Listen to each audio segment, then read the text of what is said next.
Yeah, that's impressive when you can go out and win your first game like that. And obviously, see what they've got against the Holmen Vikings tonight.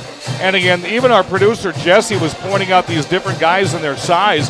When you come in here, 5'9", 260, 6'3", 297. I mean, that front line is huge. As a matter of fact, as I look down, as the teams are doing their pregame snaps, that number 71 is their center. Michael Munoz comes in. He's a senior, 6'1", 297. I mean, how do you run again? Defending-wise, how do you get it? You can't even get in the crease. No, and the challenge with that will be for the Vikings. If they can't run up the middle, they have to get on the outside. They always have had good speed, and you expect that tonight. They're going to be looking for the Viking side of things, to give that ball a lot to Brett Holden like they did against Chippewa Falls, and expect big things out of him. And also Cameron Weber, the quarterback for Holmen, he carried the ball 13 times, and he had 99 yards and a touchdown last week. So Weber's kind of that all-purpose. He's that extra back in the backfield if they need him.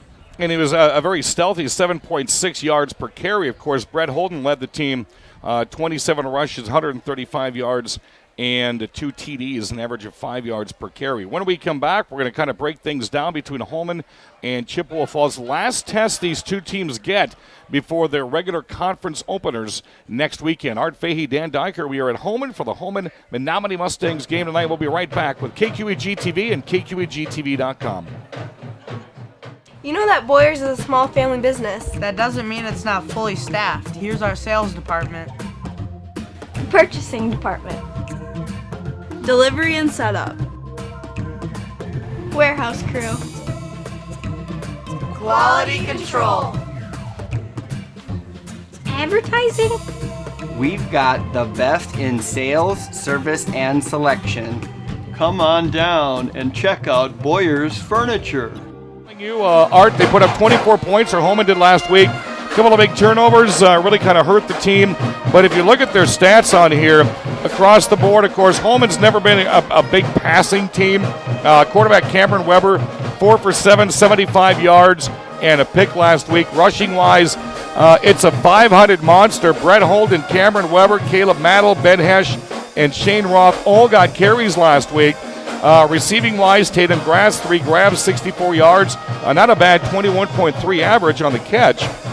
And, of course, they're going to be heading into a team tonight that really dismantled Lake Mills last weekend. They were up 33-0 at half. And from what I understand, they had a lot of their second and third string in for the second half of that game. Menominee led rushing-wise, Art.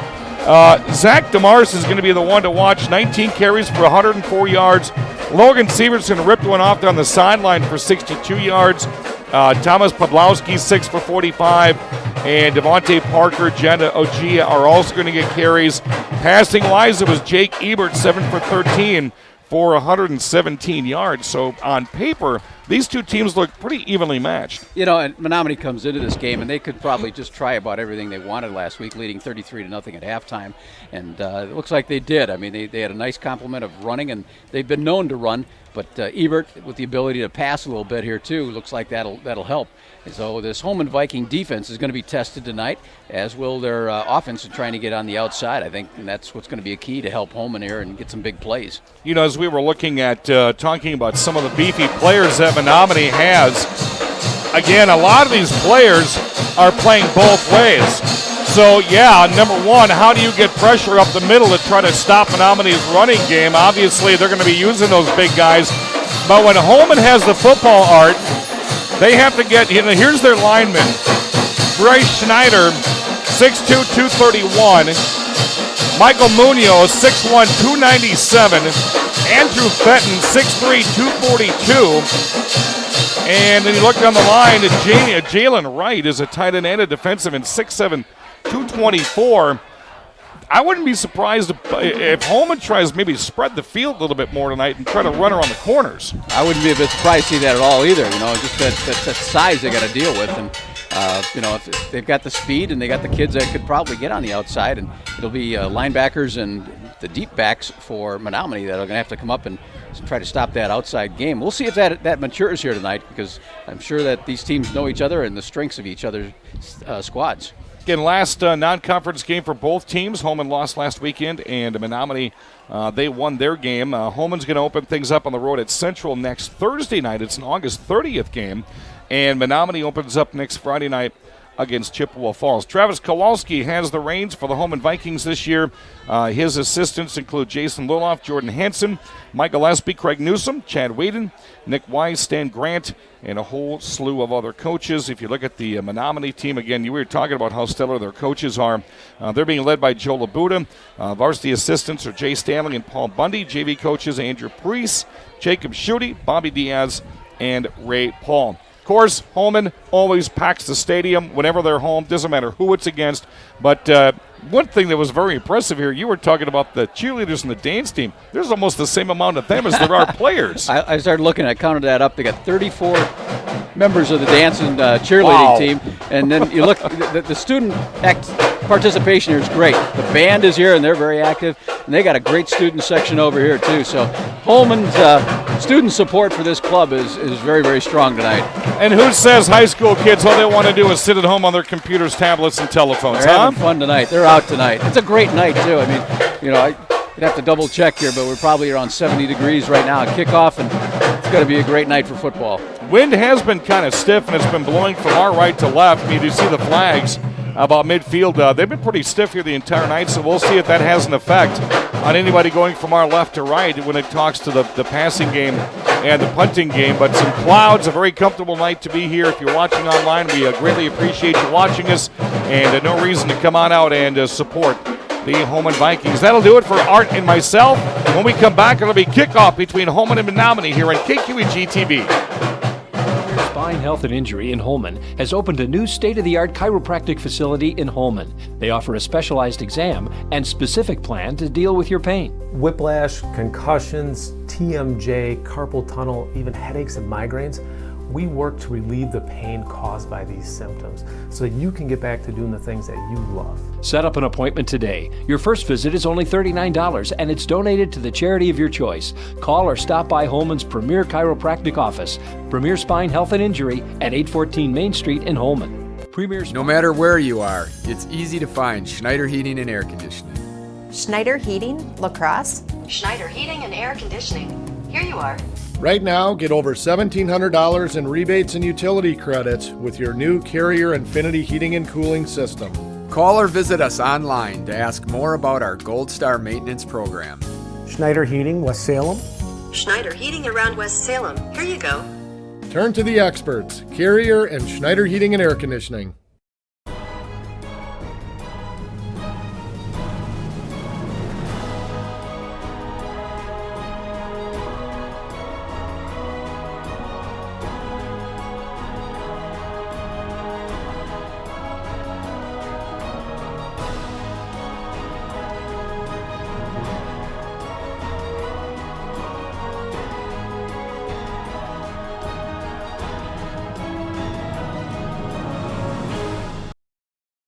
At Tri-State Business Machines, our job is to keep you moving forward. We know your business depends on the reliability of your equipment. That's why we're here, to provide you with the industry's highest rated machines and the know-how to keep them running at peak efficiency. We understand the importance of quality sales, service, and support. We've been doing it for over 60 years. To learn more about what we can do for you, visit tsbm.com. Tri-State Business Machines. Move forward with us. There's no place like La Crosse, Wisconsin, with the river and the bluffs. Academic success, athletic success, all of our programs are doing really well right now.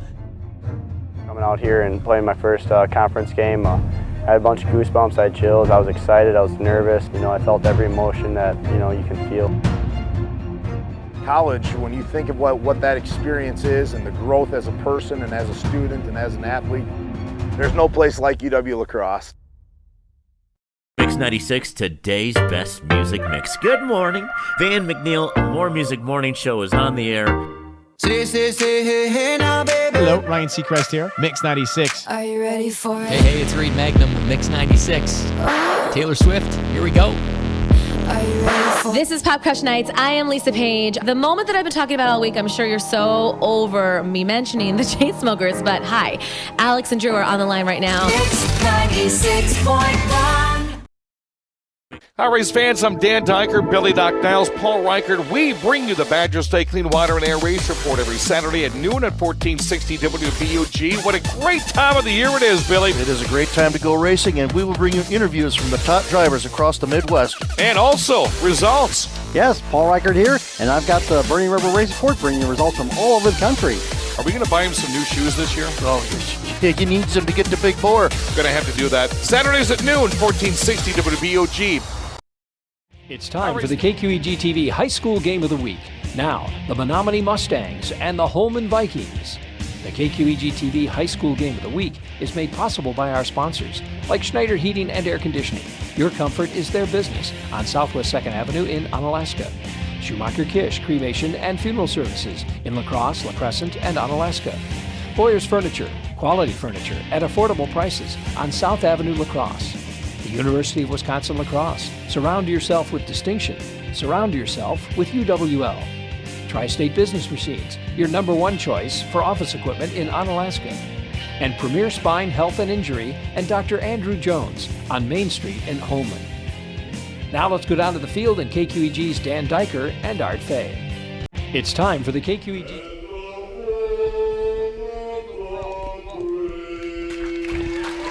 Once again, welcome to Holmen Viking Stadium. Along with Art Fay, I'm Dan Dyker. High school football is on the air, KQEG-TV and KQEG-TV.com. Tonight's battle, Holmen, one of their 5 home games this year, taking on Big Rivers Conference leader, the Menominee Mustangs. Again, welcome into the broadcast tonight. Holmen coming off the loss last weekend to Chippewa Falls 38-24, and Menominee coming in with a big win 33-7 last weekend. And again, Art Fahey, you talk about winning games in the trenches right here.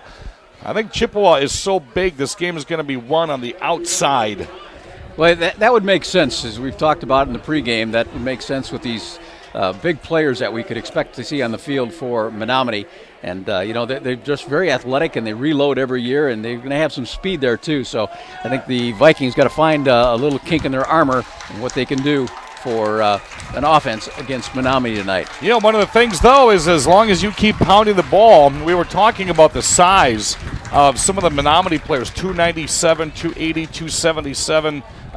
It just goes on and on. You know, big guys start to wear down after a while, and as long as you just keep putting it right at them, those guys, they're kids. They're not college players. They're not going to be suited to be having something ran at them on a constant basis. So maybe that could be one of Holmen's niches tonight, is just keep powering at them. As I was looking at some of the backups on our rosters right here, there is only 5 guys that are 250 and over. You wear them down, they get a different ball game. Could be. You know, and I'm looking out in the crowd here tonight, too, Dan. I saw Craig Newsom's here, junior. And he's heading off to college to play football in the Dakotas. He got invited to the All-Star game last year, didn't he? Yeah. Seth Wilson from a couple of years ago. You know, he got promoted up and because of injuries at North Dakota. And he played in the national championship game. And at the D3 level, Kyle Cable is making some noise at UW La Crosse. Yep, and Coach that's Ken just a few Cable's of the kids. son. Yeah, just a few of the kids that have played football here and come through this excellent program at home and that are playing at the next level right now.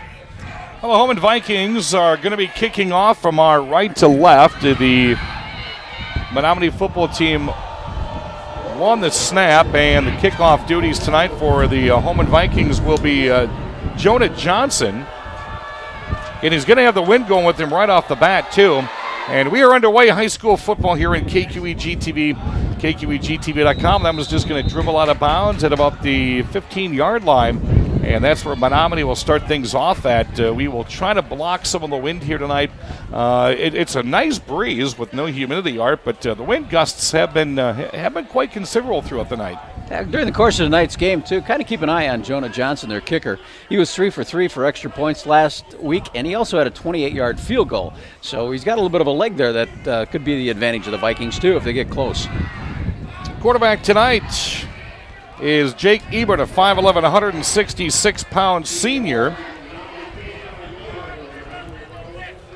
And we are underway with Menominee going from our left to right. Spread formation. Empty backfield right off the bat. We're going to put a man in motion. That's going to be Logan Sorensen. That gives trips to the right. First pass will be completed to the man in motion. Sorensen stutter steps once, twice across the 50. He goes. And an automatic first down right out of the shootout for Menominee. Yeah, a little down and out pattern there, and he picked up a lot of yards, about 15 yards after he caught it. Finally tackled by St. Roth out near midfield. So we got the man in motion, and he's one of the shorter ones too. 5'9", 160-pound Logan Sorensen. And Logan Sorensen had quite a few catches last week in their big win, 33-7. Sorensen had 2 catches for 78 yards. Look at this spread right here. They're going to put 4 in motion, 3 to the right, 1 to the left. Back to pass is Ebert again. That one's going to be caught right across the sticks at about the 38-yard line. Another Menominee first down. They're chewing up some yards, Art Fahey, through the air already. They are, and that was a little timing pattern out there, just a little down and out, and that was good for almost 14 yards. So Jake Ebert again, 5'11", 166, not the biggest quarterback, but he's had a heck of an arm here, going 2 for 2 for quite a few yards in the opening quarter, 11:28 to go. And Menominee is on the move again. 2 receivers right, Sorensen's in motion. They're going to go this way again to Sorensen, 30, 25, taken down about the 22-yard line. 3 passes, 3 first downs. Nice open field tackle by Logan Williamson. But 3 passes, like you said, moving this Menominee Mustang team down the field in a big hurry. And just little down and out patterns, too. Well, Ebert was 7 of 13 last week for 117 yards, so you didn't think they were going to be a big passing team as they had 273 on the ground, but holy cow, as he opened this up. Again, we're going to have 2 receivers right, 1 to the left. The lone man in motion is going to be Sorensen. Ebert, low snap, back to pass, and our first flag on the evening. That's going to be a false start. I think they had 2 men in motion at the same time. But Menominee coming out here, they're making no bones they want to pass here because they have got empty backfields on these first set of plays. And if you're watching us online, if you see Menominee's number 87, Jalen Wright, you're not seeing things. He's going off the field right now, 6'7", 224. I bet you he's on the basketball team. With a penalty, it brings up 1st and 15, 29-yard line, 10:50 to go. Fake there. The handoff goes to Sorensen. And he will, nice stiff arm on the far side, gets across the 30, back to the original line of scrimmage. And that'll bring up 2nd down. Justin Jones coming up and making that tackle and keeping it at a short gain. 2nd and 13 on the 28-yard line, 10:43 to go, opening quarter, opening drive. Menominee has 3 passes versus 1 run. 2 receivers right, Sorensen up top. In motion is Davis Barthen. A lot of pressure that time, back to pass, nothing going, and that's going to bring up 3rd down.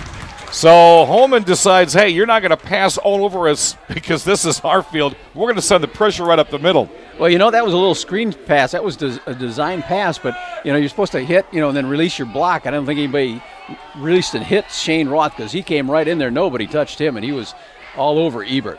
Did you see 7'2" Michael Munoz, 6'1", 297. He was blocking 15 yards downfield. Empty backfield again, 3rd and 13. For Menominee. Back to pass will be Jake Ebert. This one's going to go to the end zone. Sorensen's going to sail over his hands out of bounds, and that'll bring up a 4th down. So Holmen stalls out what was turning out to be a very impressive opening drive for the Mustangs. And that'll be interesting because they're down here, ball sitting at about the 28-yard line. It is a 4th and 13. I would say go for it. I would think so, too. I think it's too far for a field goal. And the other thing is their field goal kicker was 2 for 3 last weekend, but they are kicking against the wind. Yeah, and this would, if they would try that, that would be something like a 47-yard field goal. Ebert back in the shotgun. 3 receivers are set. All of them going right. He's got a receiver in the end zone. Overthrows. The intended receiving Dylan Bacher, a 6'3", 192-pound senior, and turnover on downs, Holmen football. Well, I'm going to tell you, he was open in the end zone. You may see that play come back later in this game. Well, what it did was he released off the left side. You had three receivers releasing off the right in various patterns, and then all of a sudden, Bacher coming off the left side of that tight end position just found himself wide open, a little bit of a fly pattern. So Holmen takes over on downs, 1st and 10, 28-yard line, 10:29 to go. Now let's see what the rushing attack looks like. Art Fahey for the Vikings. Quarterback is Cameron Weber. He is checking the sign on his armband.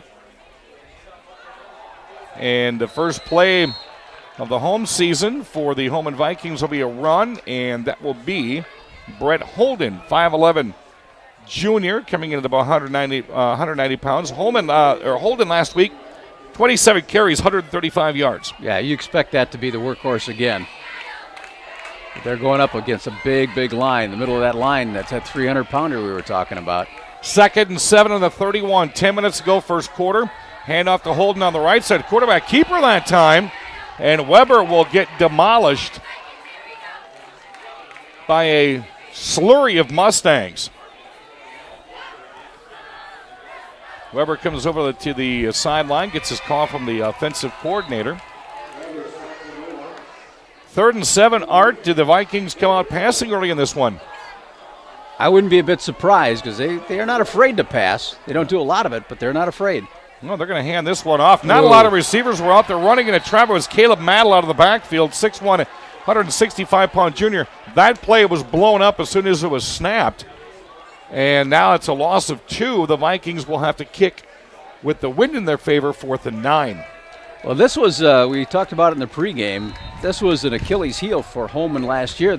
Their long snapper got hurt, and so this is their backup out there, and there were 2 that were snapped over the Jonah Johnson's head last week, so I'm sure they practice a lot on that during the week of practice this week. Punter is freshman Brecken Turner.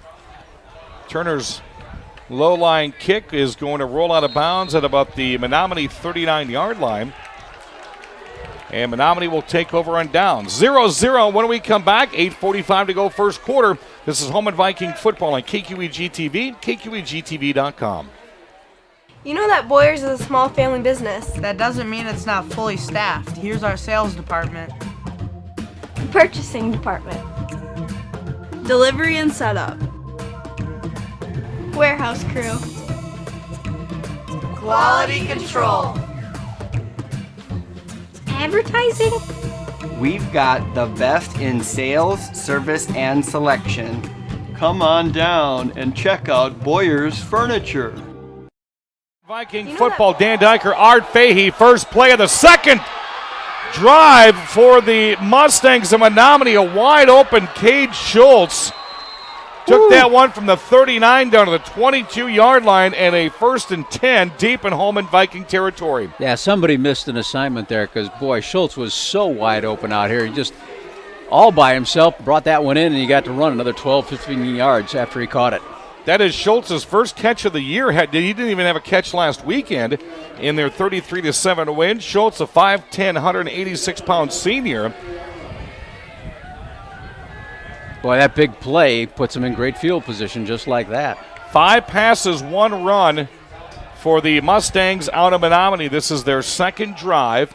8:17 to go first quarter. Fake the handoff. Pass is going to be overthrown out of the outstretched hands of Chris Haviland, a 5'6", 156-pound senior, and that'll bring up second down. Boy, they really are testing their passing game tonight. They're putting it up there a lot. Haviland last weekend had 1 catch for 18 yards. 2nd and 10, 23-yard line. You know, Art, that's their 6th pass, and I've seen 4 different rotations of receivers. They're not running all the same routes. I mean, they're really doing a nice job of mixing things up. They really do. And snap on the line, sends 3 to the right, 1 left. Stop and pop, and just out of the outstretched hands of Dylan Becker. You know, that's really throwing off Holmen's linebackers, second time that they've done that, they line up in a rushing formation and break formation, and Holmen's linebackers have been kind of confused. A little bit. You know, and those are, Ebert just missed on a timing pattern there because he was open again, just a little down and out. But these are not, you know, wait till he turns and sees you. They're throwing that football on a timing basis. 3rd and 10, 23-yard line. It's like deja vu, Art. We were just here a minute ago. Yeah. Two receivers split wide right and wide left. Fumble on the handoff, and this will be Holmen Viking football. Holmen Vikings will recover the box snap at about the 27-yard line. The Vikings take over. Ebert just couldn't hang on to that from his quarterback position, and Shane Roth, who's having a pretty good game in the early going here, comes up with that fumble recovery at the 27-yard line of the Vikings. And luckily enough, if the quarterback would have been able to bring that down, if you looked at the left side of the end zone, Dylan Becker was wide open. Ooh. So Vikings will take over 1st and 10, 27-yard line, 8:03 to go, first quarter. A couple of huge first drives for the Mustangs are nothing but eggs on the scoreboard. Yeah, they came downfield. They had a couple of big plays. They got it deep into the Viking territories, and then they were turned back.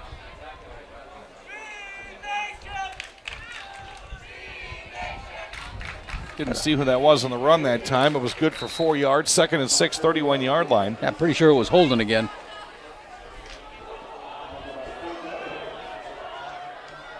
Holmen again going from our right to left. They have 5 home games this year on the schedule. Obviously, this is game number 1. Holden's going to get the hand up right side through one hole, 2 holes across the 40 to the 45, 50-yard line with one more big burst of speed.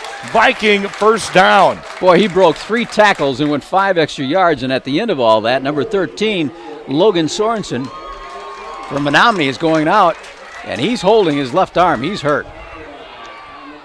1st and 10, 49-yard line. Not sure if it's his arm or his wrist, but yeah, looking across the field, their top receiver is hurting. 1st and 10, 49-yard line on the Holmen side of the field. Again, quarterback is Cameron Weber. He is under center. 3 in the backfield. Hold another quick handoff over the 50. He will struggle to get maybe 2 yards, and that'll bring up 2nd down for the Vikings. Well, these Vikings are really challenged that interior line from guard to guard tonight, and that's where Holden is making some yardage tonight. This one about a 3-yard pickup on a first down play. And that's one of the things we talked about in the pregame. You know, your front line average is about 280 pounds. Go right at him, smash mouth football, as John Madden used to say, and wear him down to the trenches. 2nd 8, 49-yard line on the Menominee side this time. 6:30 to go, first quarter. Neither team has scored. Quarterback keeper this time, Weber over the left side.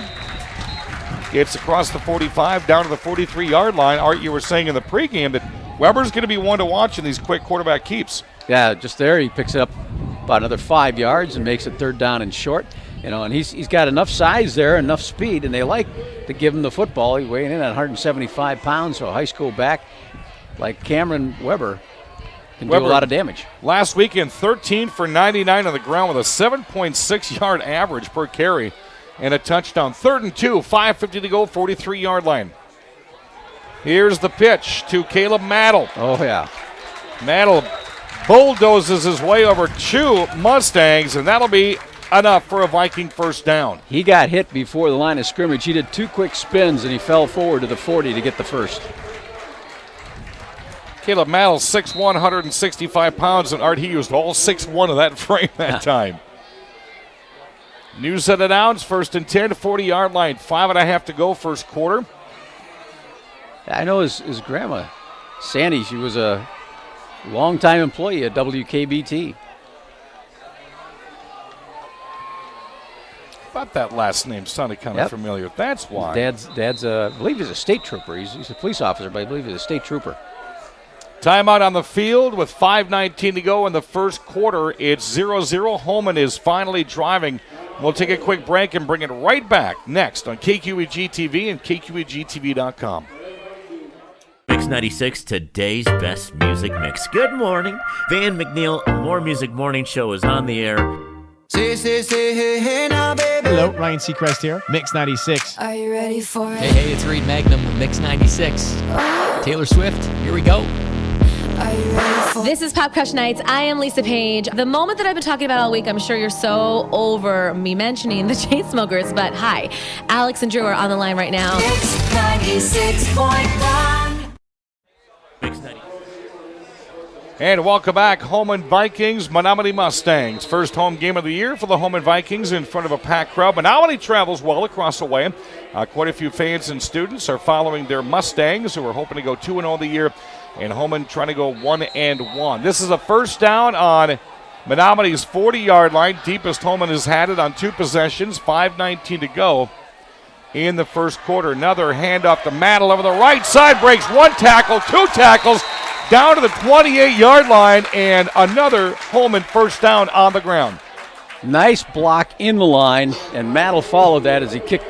The tackle kicked out the linebacker, and Mantle found some 10 yards to go and first down. First and 10, 29-yard line, and Holmen has yet to go to the air. 100% of their offense has been on the ground for the Menominee Mustangs. They're about 75-25 air versus run. Under center, Cameron Weber. Handoff right up the middle again is going to be Holmen. Loose. And he is gone to the house. Touchdown. Boy, they found a weak spot on the left side. The center guard hold. And in they go in from about 29 yards. Wow. Nice run by Brett Holden. Holden 29 yards to the house, and like Art said, that hole opened up, and he didn't even have to look down. He just looked straight ahead. It was elbows and knees. Holmen strikes first, 6-0. Extra point attempt is Jonah Johnson. It is up and good. With 4:50 to play here in the first quarter, it's Holmen 7, Menominee nothing. We'll be right back after this on KQEG-TV, KQEG-TV.com. No matter where you are, it's easy to find Schneider Heating and Air Conditioning. Schneider Heating, Lacrosse. Schneider Heating and Air Conditioning. Here you are. Right now, get over $1,700 in rebates and utility credits with your new Carrier Infinity Heating and Cooling System. Call or visit us online to ask more about our Gold Star maintenance program. Schneider Heating, West Salem. Schneider Heating around West Salem. Here you go. Turn to the experts, Carrier and Schneider Heating and Air Conditioning. KQEG-TV and KQEG-TV.com. Along with Art Fahey, I'm Dan Dyker. Holmen Vikings on a couple of big runs have now scored on the Mustangs from Menominee. They lead 7-0 with 4:50 to go in the first quarter. And what an impressive run by Holden, Art. 29 yards to the house. Well, you know, he's a hard runner for him. They go to him a lot. They needed a couple of big plays, and there was one of them. And Holden, boy, he got through that line of scrimmage. He got past those linebackers. There was nobody going to catch him. Even if they did, I don't know if they could have brought him down. Look down here on the track. One of the neat things high schools do now is not only do they have tablets, they have closed-circuit TVs down here. And the entire defense or the entire offense is down here for the Vikings watching that game film and using that to their advantage. Kickoff's going to skirt into the end zone.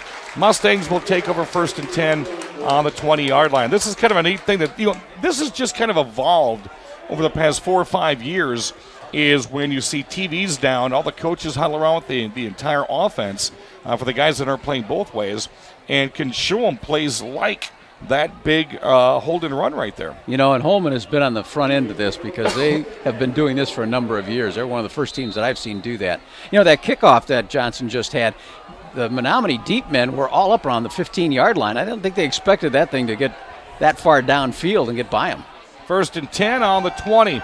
First handoff on the game for the Mustangs, and it was handed off to Will Ockler, 5'11", 178-pound sophomore. And Ockler was in on that 33-7 win last weekend. Ockler had 2 carries for 8 yards last weekend. That one there was good for 2, second and 8, 22-yard line. Well, this Menominee team is very deep. They're regularly shifting in their offense, 3 and 4 different players just about on every play. 4 receiver set as the quarterback works out of the shotgun, 2 right, 2 left. This one's going to be sailed off. Sorensen's arm must feel pretty good. He just hauled it in at the 45-yard line, first down. Wow.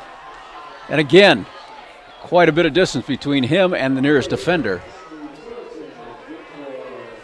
Here in the first quarter, it's been the Jake Ebert Sorensen show as they've connected 6 times so far. First and 10, 45-yard line. You know, the thing about Sorensen is his breakaway speed after he makes that cut. That was a down and out that time, and he's so quick when he makes that cut coming out. 2 receivers right, 1 to the left. Running back in the backfield. In motion is David Barthen. That one's going to sail over the head of the intended receiver, Sam Zabornik, 6'5", 177-pound senior. You know, and Ebert had him open there. That's the 7th receiver that Ebert has thrown to here in the first quarter, Art. Second and 10, 45-yard line, 3:41 to go. Holmen leads 7-0. Checking out of the contest for the Mustangs is Zach DeMars. He's their leading running back. Checking in is that monstrous 6'7", 224-pound junior Jalen Wright. 2 receivers left. Sorensen is in motion.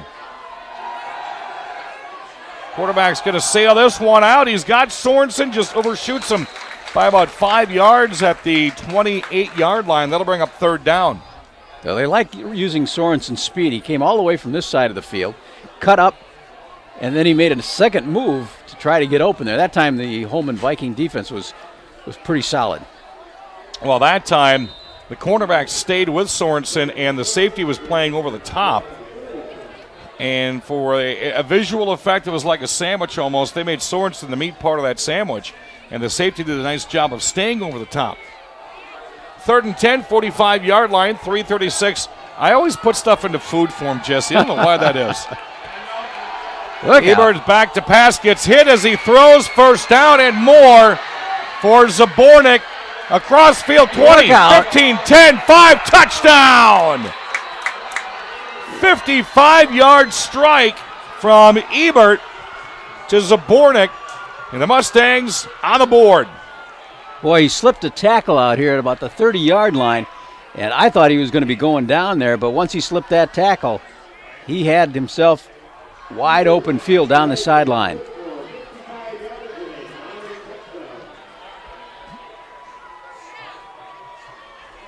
So with 3:25 to go, extra point will be put up by Thomas Peplowski up through the uprights and good. We have a tie ball game, 7-7, 3:25 to go first quarter.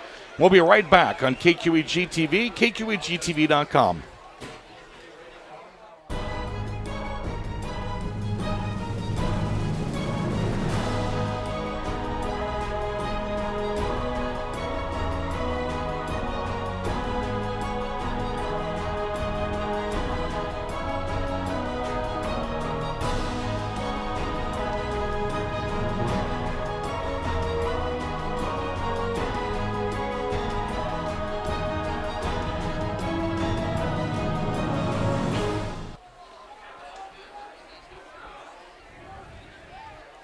And we are back. Dan Dyker, Art Fahey, KQEG TV, KQEGTV.com.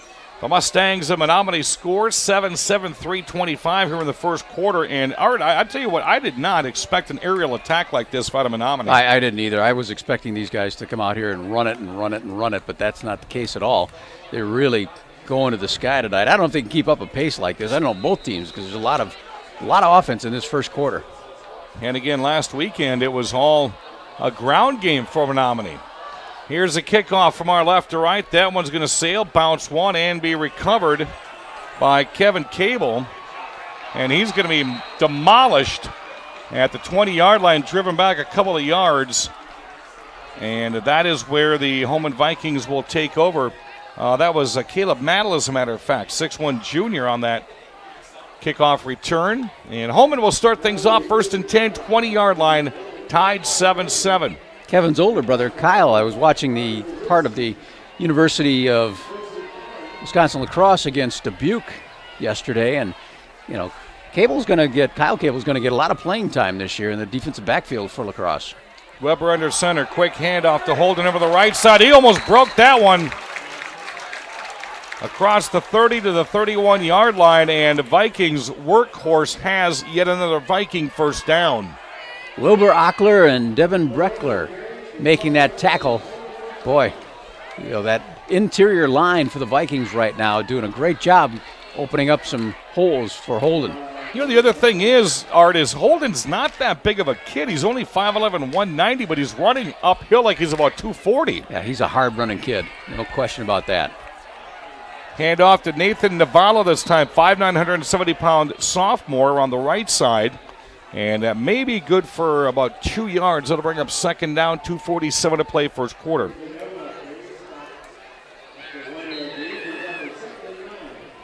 Second and 9, 1 yard for Navala. That was his first carry of the night. Again, 5'9", 170-pound sophomore. Second and 9, 33-yard line. Big run right up the left-hand side this time, and it's going to take some men to get this scrum taken care of. There's bodies all over the place. Love this kind of football. As, again, the man with the ball, Brett Holden, and he'll bring up another Viking first down. Getting up a little bit shaken on that one, and at the end of it was Dylan Becker. Yeah, he was underneath about 700 pounds. Yeah, I mean, he's hanging in there. He's going to stay in the game. First and 10, 44-yard line. 2:11 to go first quarter. Holmen 7. The Mustangs 7. Quarterback keeper Weber this time over the right side may have gotten one. Boy, a flag come in from deep in the backfield. That could be a hold. I'm thinking that's going to be a hold. It is, and it's going to go against Holmen. It's been a pretty disciplined game so far, Art. Only our second flag here in the first quarter. One was an offsides, and then you have a holding penalty. Yeah, that's pretty good for this early in the season. So backwards, the referees will march off the yards on this one, and that's going to bring up first and 20 on the Viking 36-yard line. They're going to mark it at the 37, 2:05 to go, and first and 17. Yeah, so from the spot of the foul. Weber under center. Again, Holden's going to get Holden that is, over the right side. Almost gets it back to the original line of scrimmage. He's about 3 yards short. And that's going to bring up second down on the 44.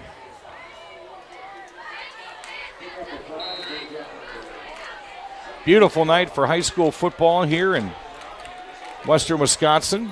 Tie game, 7-7, a minute and a half to go first quarter. Second and 11, 43-yard line. Big run that time for Holden right up the middle. He's got to be over 100 yards already here in the first quarter.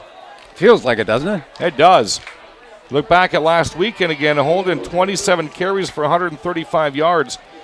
2 scores and a 5-yard average. And, Art, I would want to say that right now he's averaging more than 5 yards a carry. Oh, yeah. This will be interesting. Got third down and 7 now. On the 48. Handing off to Holden sometimes as good as a pass. Navala was in motion at first. Maybe some confusion between quarterback Weber and Navala as he'll duck back under center under a minute to play. Handoff right up the middle again is going to be Holden. He's going to be short of the yard marker by about maybe 2.5 yards. That's going to bring up an interesting fourth down call with about 37 seconds to go. And let's see if Holmen just runs the clock out. I think they're going to have to get a play off. They got 25 to get it off, I believe. It's fourth down. Have one more play. Weber gets the sign from the sideline. 20 seconds to go. 4th and 3. Holmen's going to go for it. This is a tricky area. If you lose the downs right here, you don't want the Mustangs to take back over about midfield. 10 seconds to go. Holden up the ball. He was going to be drugged down from behind. And Art, I think he was short of the first down by about maybe a half a yard. Yeah, they're already Menominee going off the field saying, we got it. Holden was upright when he hit the pile over the right of center, and somebody just grabbed him, drug him down from behind, and it's Mustang football with 6 seconds to go first quarter. Well, as much as Menominee has gone through the air tonight so far, again, this is a bad place you want to have them, but you've only given up 7 points. Yeah. I mean, they've had some big plays, but it just hasn't resulted much going in the end zone. Quick pitch handoff over the left side as the time will expire here in the first quarter. And picking up about 7 yards was running back Zach DeMars. And when we return, second quarter will start. And it'll be a second down for the Mustangs of Menominee. After one quarter, we have a tie ball game between the Vikings and the Mustangs, 7-7. We'll be right back on KQEG-TV, KQEG-TV.com. Premier Spine Health and Injury in Holmen has opened a new state-of-the-art chiropractic facility in Holmen. They offer a specialized exam and specific plan to deal with your pain. Whiplash, concussions, TMJ, carpal tunnel, even headaches and migraines. We work to relieve the pain caused by these symptoms so that you can get back to doing the things that you love. Set up an appointment today. Your first visit is only $39 and it's donated to the charity of your choice. Call or stop by Holmen's Premier Chiropractic Office, Premier Spine Health and Injury at 814 Main Street in Holmen. Premier Spine Health. Welcome back, KQEG-TV and KQEG-TV.com. Dan Dyker and Art Fahey here at the Holmen Vikings Stadium on their home opener of 2018. The Boys of Fall is what the banner said when they ripped it open on the field. 7-7 ball game. Menominee had one play just before the end of the quarter, and they're going to be facing a 2nd and 4 on the 48-yard line. And Art is high-flying as the Mustangs came out. Vikings defense has really buckled down. They really did. It was one of those bend but don't break type of first quarters for the Vikings, and they've done really well. So now going from our right to left, and the Mustangs to Menominee. Quick pitch on the left side, and that will go absolutely nowhere. Ball carrier Cade Schultz, 5'10", 186-pound senior, and that's going to bring up 3rd and 6 on the 50. Now, what advantage that the Mustangs will have, as much as they've gone to the air, Art, they are with the win this time. Ian Stussy getting in on that tackle from the defensive back position. He was the first one to get through that line, seeing that it was a running play. You know, last week when we were watching Eau Claire Memorial against Logan, there was one strange play that we saw. Logan kicks the football like a rugby kick. They kicked it downfield on a 4th down play, and 2 Eau Claire Memorial players went after it. And they touched that football, and Logan got it at the 6-yard line. They weren't able to put it in the end zone, but I heard later that both the defensive backs got confused seeing him carry that football like that, and they thought it was a pass. So they both went after it to knock it down. They both touched it. Wow. And all of a sudden it was a fumble that Logan recovered at the 6. That sounds like a play I don't think I've ever seen anything like that before. It was just very odd because everybody's going, why are they going after that? Why aren't they clearing out? And then they didn't realize that it was a punt. Just looked like a rollout pass to them. Holmen takes their second timeout of the first half. Clock stopped, 11:15 to go before half, 7-7. And when the Mustangs line up on the ball, it'll be 3rd and 6 on the 50. You know, one of our sponsors tonight is Schumacher Kish Funeral Homes. They've been serving the La Crosse area for over 50 years. Traditional service or prearranged funeral plans. It's comforting to know they'll be there when you need them. Schumacher Kish, they've got locations in La Crosse, La Crescent, as well as on Alaska. Thanks for being on board tonight, guys. 2 receivers set for the Mustangs. Under center is quarterback Jake Ebert. He's back to pass. He's going to ling it out far right side, and it will be hauled down and dropped by the man that had the big one earlier, Sam Zabornik. 6'5", towers over the defenders for Holmen, just could not hold on to it at the 30-yard line. And that'll bring up a very interesting 4th and 6. Great defensive play by Dylan Westcott. I think he got his hand in there to punch that one out.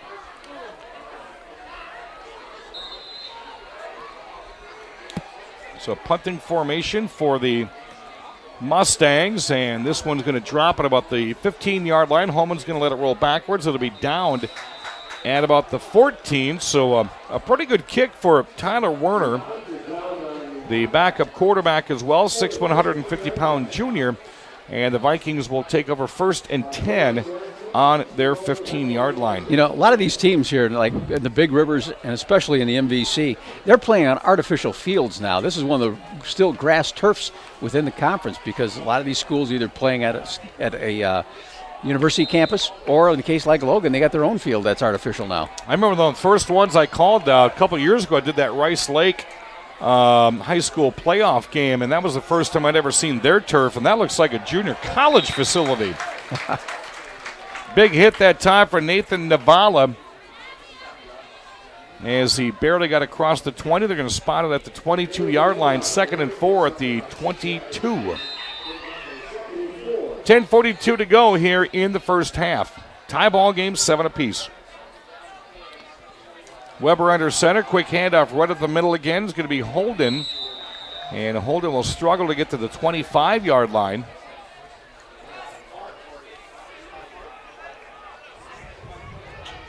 He's going to miss the sticks by just about a half a yard. That's going to be a 3rd and 1 at the Vikings 24.5-yard line. 10-12 to go here with the first half. Yeah, a lot of linebacker, D-back tackling for Menominee tonight, and that spells good things for the Vikings if they get in that second area.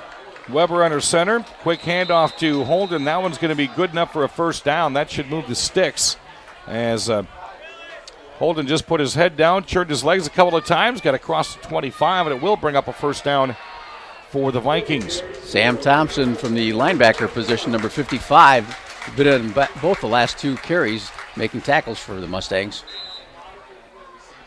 9:57 to go in the first half, 7-7 ball game. It's been a good one so far. Holmen on the ground, and the Mustangs through the air.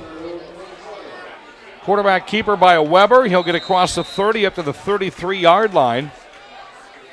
Almost looked like a little trapping action in there as Weber, when he stepped back, in doing so, let his lineman clear, and they had a hole for him there and picked up some nice yardage on the first down play. And this little dance move right towards the end there to pick up that extra yard as his hips were kind of going back and forth. 2nd and 4, 33-yard line, 9:25 to go in the half, 7-7. Again, these same Holmen Vikings open the regular season in the MVC next Thursday night, August 30th at Central. Again, Bolden will get the handoff running right to left this time, bottled up at about the 34-yard line. Yeah, leading the tacklers, Will Ockler again from the linebacker position, but there was not much going on there for the Vikings on that one as Mustangs stayed home and Holden ran right into 3 different white jerseys. Weber off the sideline, talking to Jason Loloff, the offensive coordinator. 3rd and 3, 34-yard line. Another quick handoff to Holden over the left side this time, and he's going to be stopped short. Well, that's going to be real close, though. Let's see what they say. See, mark this I think head he's about got the. it. He does have it. Well, just barely got that one. 37-yard line. First down for the Vikings. I was going to say, that would have put the Vikings in a really particular situation facing a 4th and 3. Somewhat deep in Mustang territory, but it's a new set of downs.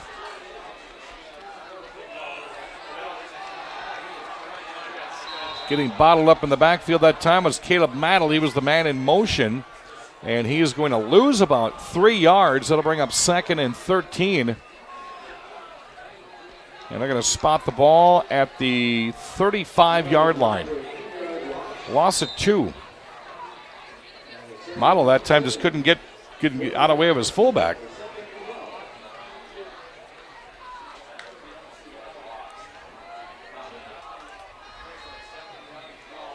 Second and 12, 35-yard line, 7.5 to go in the half.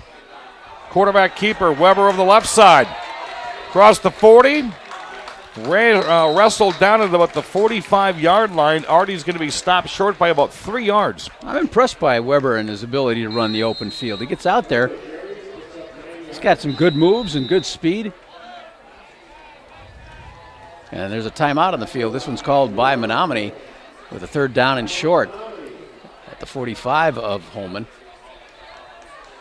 And Holmen will call their 3rd and final timeout here in the first half. The replay of tonight's ball game, of course, we are live online. Will be on Saturday night at 7 o'clock, Jess. Let's see what time we're going to replay it on Saturday night, it's going to be at 8:30 Saturday night. The Mustangs and the Vikings replay. If you would like a copy of tonight's game, go to our website, kqegtv.com. It's a brand new website as well now. You can watch both channels to stream, as Rick Wilson's doing the Onalaska Luther football game tonight, so you get a choice of 2 games to watch. Saturday, it's Aquinas versus Pacelli at UWL at 1 o'clock. We'll stream live and play back on Monday night at 6. Stevens Point Pacelli going to be hosting Aquinas. Out of the timeout, Holmen facing a 3rd and 2, 45-yard line, 7:20 to go before half. Key drive, I would say, right here to be in this first half, Art. Yeah, that's going to be interesting. Now you're nearing midfield and the 4th down. I don't know if I would take a chance here. A lot of time left. Holden was stopped right at the line of scrimmage. He advanced maybe a yard forward and then got driven back. They're going to spot this one just outside the 45. No gain, 4th and 2. Wow. And Holmen showing every indication they're going to go for it. Here's where that big beefy line of the Mustangs is going to need to really step up. 4th and 2 in the 45. Weber under center. Looks at his wrist. He's going to change the play, calls the audible at the line of scrimmage. Straight ahead and not going to get it again. It's going to be the 2nd turnover of downs for the Holmen Vikings as the handoff went to Brett Holden and he was stopped maybe for about a half-yard loss, and it's Mustang football. That was a good defensive stand by the Mustangs. That middle of the line, the interior of the line really came through. You know, I'm kind of surprised that's the 2nd time they've faced a 4th down that they've gone right up the middle. You know, the beef of the defense for the Mustangs is right there in about a 15-foot swath. Why not try going maybe an end around? You know, they've had a lot of luck, though, going up the middle, and I can see why they went back. 1st and 10, 45-yard line. Oh. Wide open is Zabornik across the 30, 25 down to the 23-yard line. A quick strike by quarterback Jake Ebert. And the Mustangs, just like that, in Holmen scoring territory. Ian Stussy making that tackle, but boy, you are right.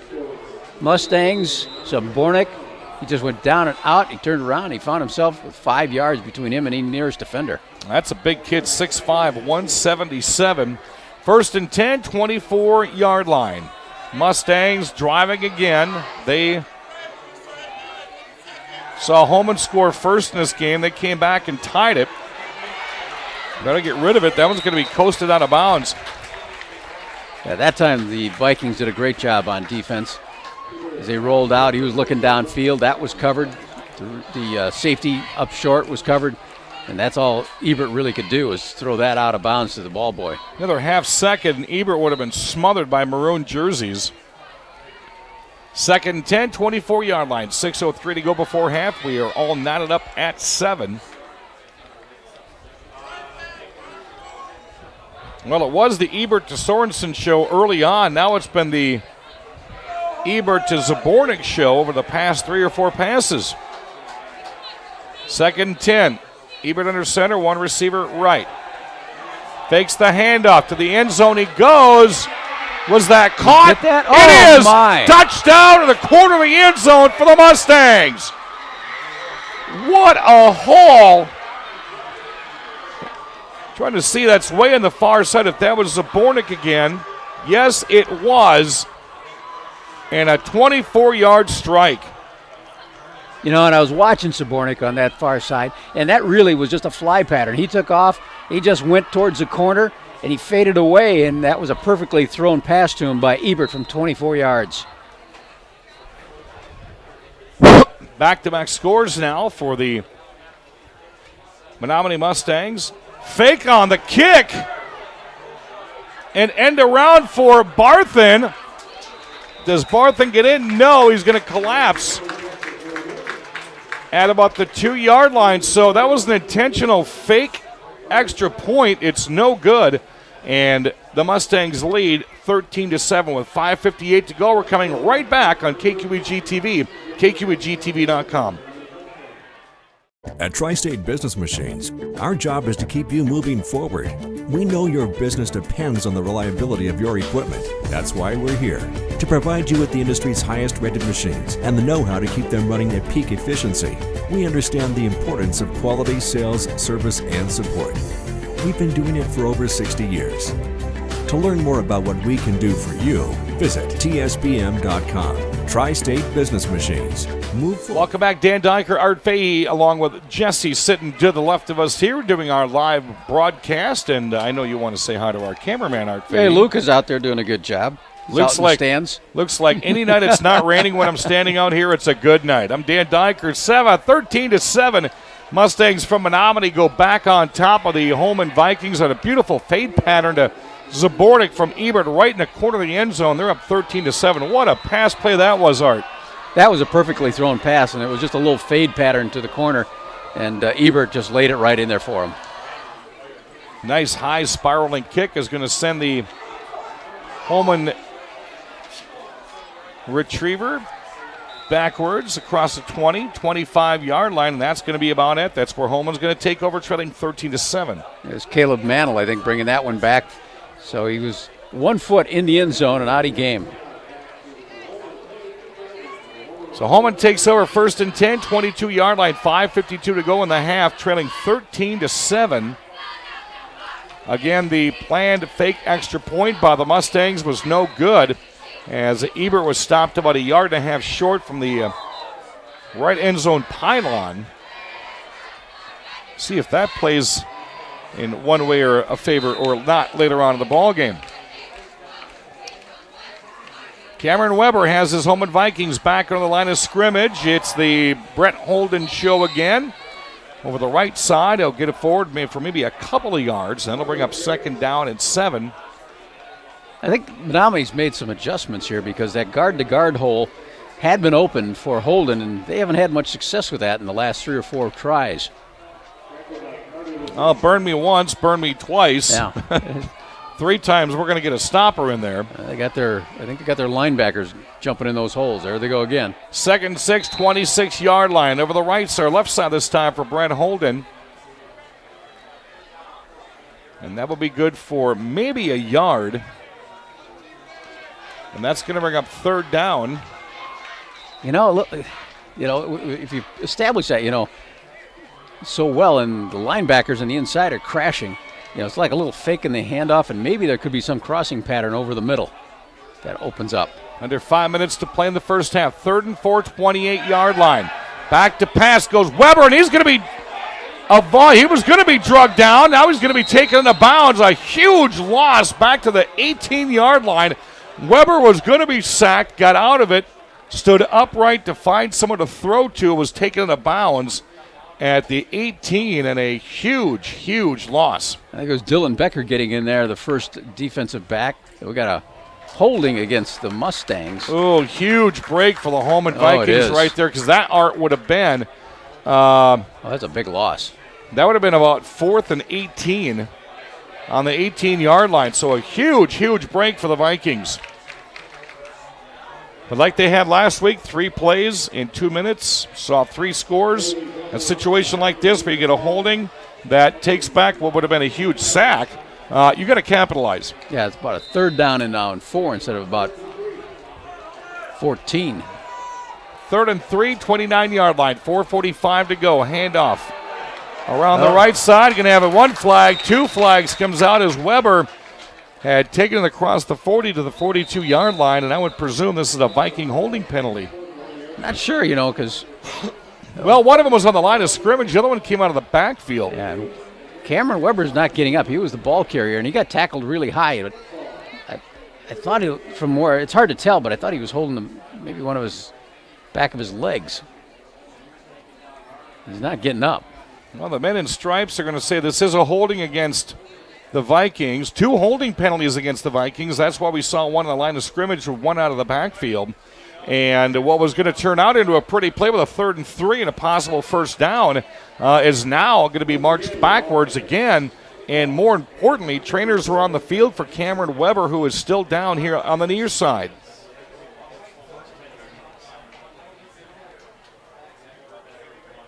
On the backup quarterbacks, you've got junior Austin DeCant. You've got sophomore Ryland Wall. Mason Hammis is also a sophomore. And obviously, if you're a Viking fan, you hope it doesn't come to that. But yeah, Weber's is just not getting up. Well, look, this at first glance looked like he was grabbing his rib cage, and then just when you had said the leg, I saw him reaching back, holding that back hamstring area as all the Vikings now take a knee. Not one you want to see out of a stellar starting quarterback on night number one, or home game number one. You know, he's very important to the team. And he's still just laying there. Yeah, he has not moved at all. We're going to take a quick break. Our score is 13-7 Mustangs over the Vikings. 4:40 to go. We'll be right back after this on KQEG TV, KQEGTV.com. There's no place like La Crosse, Wisconsin, with the river and the bluffs. Academic success, athletic success. All of our programs are doing really well right now. Coming out here and playing my first conference game, I had a bunch of goosebumps, I had chills, I was excited, I was nervous. You know, I felt every emotion that, you know, you can feel. College, when you think of what that experience is and the growth as a person and as a student and as an athlete, there's no place like UW La Crosse. And I'm Dan Dyker, Billy Doc Niles, Paul Reichert. We bring you the Badger State Clean Water and Air Race Report every Saturday at noon at 1460 WBUG. What a great time of the year it is, Billy. It is a great time to go racing, and we will bring you interviews from the top drivers across the Midwest. And also, results. Yes, Paul Reichert here, and I've got the Burning River Race Report bringing you results from all over the country. Are we going to buy him some new shoes this year? Well, he needs them to get to Big Four. Going to have to do that. Saturdays at noon. Mix 96, today's best music mix. Good morning. Van McNeil, More Music Morning Show is on the air. Say, hey now, baby. Hello, Ryan Seacrest here, Mix 96. Are you ready for it? Hey, it's Reed Magnum with Mix 96. Taylor Swift, here we go. Are you ready for it? This is Pop Crush Nights. I am Lisa Page. The moment that I've been talking about all week, I'm sure you're so over me mentioning the Chainsmokers, but hi. Alex and Drew are on the line right now. Mix 96.1. Welcome back, KQEG TV, KQEGTV.com. One play was played right there, but more importantly, Art Fahey, that applause is for quarterback Cameron Weber, who was lifted very stiffly on the back of a cart. He will be taken back to the trainer's room, and that indication is not good. No, he wasn't moving. Here we got a flag on this punt. And the third down play, Navala carried the football. Sorensen will retrieve the football at the 35, skirts one defender, two, now three, four. Should have been stopped at the 40-yard line. He gets down to about the 44-yard line, and the Mustangs will take over 1st and 10. And we got like I said, a penalty flag laying back here at the 15-yard line. And it's going to be against the Vikings, so they're going to determine, talking to the coach on the far side of the field. I would think that would be offsides. What a devastating blow for the Holmen Vikings watching Cameron Weber. And Art, the scary thing is we saw him frozen in one particular formation on the ground. That's exactly how they lifted him up. I know, that was kind of an odd little deal there. Joe Labuda is the head coach for Menominee, and he's going to take that penalty and push the Vikings back and see if they can get a better return out of this thing. Austin DeCamp will be the new Holmen Vikings quarterback. It'll be a first and 10, or 4th and 13, that is, on this repunt. And, well, the Vikings maybe made up about, 4 yards? Yep, exactly. So again, Austin DeCamp will now have the quarterback duties for the Holmen Vikings. We'll tell you more about him when the Vikings get the ball back. But more importantly, this is that kind of a game right here. 13-7, 3:47 to go. We've already seen what the quarterback, Jake Ebert, did to this defense a little while ago with that shot to Zabornik in the corner of the end zone. And Holmen cannot afford to be down 20-7. No, and I'm sure they were a little bit shocked here by seeing Weber going off the field like the way he did. So they got to quickly get their head back into the game here. 1st and 10, 40-yard line. Here comes a flea flicker. Nobody's out there. Ebert's going to have to run over the right side. A flag is down. That's going to be probably a holding penalty. Yep. Ebert's going to pick up about 4 yards, but you're exactly right. Perfectly executed flea flicker, but don't you have to have a receiver downfield? Well, I think that might be having something to do with the hold on that far side of the field. I think think they were looking for Becker to get loose, and he might have been held back there. And that's why he wasn't down the field. There it is. So this is going to be a big blow to the Vikings defense, trailing 13-7. That was a 1st and 10 in the 40 with 3:39 to go. And they're going to march off 15 yards. And they're going to plant the ball at about was this going to be a 1st and 10 at the 28-yard line? That was a huge, huge penalty. Yeah, I think that was what they were looking for, and I think it was pretty obvious it was happening against the side judge on the far side of the field. Ebert back to pass, gets pressure, had 3 receivers to the left. He's pointing out, I need some blockers across the 35, 30, 25, and finally taken into bounds at about the 24-yard line, and it'll bring up 2nd and 6 at the 24. Jesse Fires coming around and doing a good job. The big lineman at 6 foot 270 chasing down the QB. I'm really surprised Holmen's not brought a lot more pressure on Ebert. So that's only the second time I think he's been even chased out of the backfield. Yeah, he's had some time back there, and he's been able to pick apart some of that defensive backfield. 2nd and 5, 23-yard line. Just under 3 minutes to go here in the first half. Ebert working out of the shotgun. Receiver split left and right. This one's going to be thrown in the flat. Sorensen's going to corral this one at the 15. Struggling to get ahead for another yard. It'll be dropped to the 14-yard line. That is a Mustang first down. Tell you, a little back Logan Sorensen at 5'9", he's making his quarterback look pretty good with that catch. And he caught that one over his left shoulder. He was looking the other way and made the adjustment over the left shoulder, catches it, and then spins to try to shake off the Vikings defenders.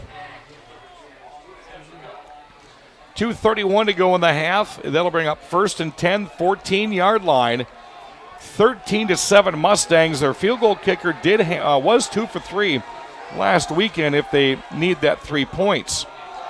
Handoff right up the middle, and really nowhere to go that time was Zach DeMars, 5'3", 153-pound running back, and that'll bring up 2nd down. DeMars has got to be one of the shortest running backs I think I've ever called in 30 years, almost 30 years of doing this. 5'3". And last weekend, he still ripped off 135 yards on the ground. Obviously a tough kid. And DeMar's 5'3", 153-pound junior. 2nd and 11, minute 40 to go. 15-yard line, Ebert working out of the shotgun. Fakes the handoff, he rolls right. Stops, pops, got a receiver, going to be down at the 1-yard line. Then it's going to be fumbled into the end zone, but they will rule it a catch. Not sure if that was Brock Thornton or not.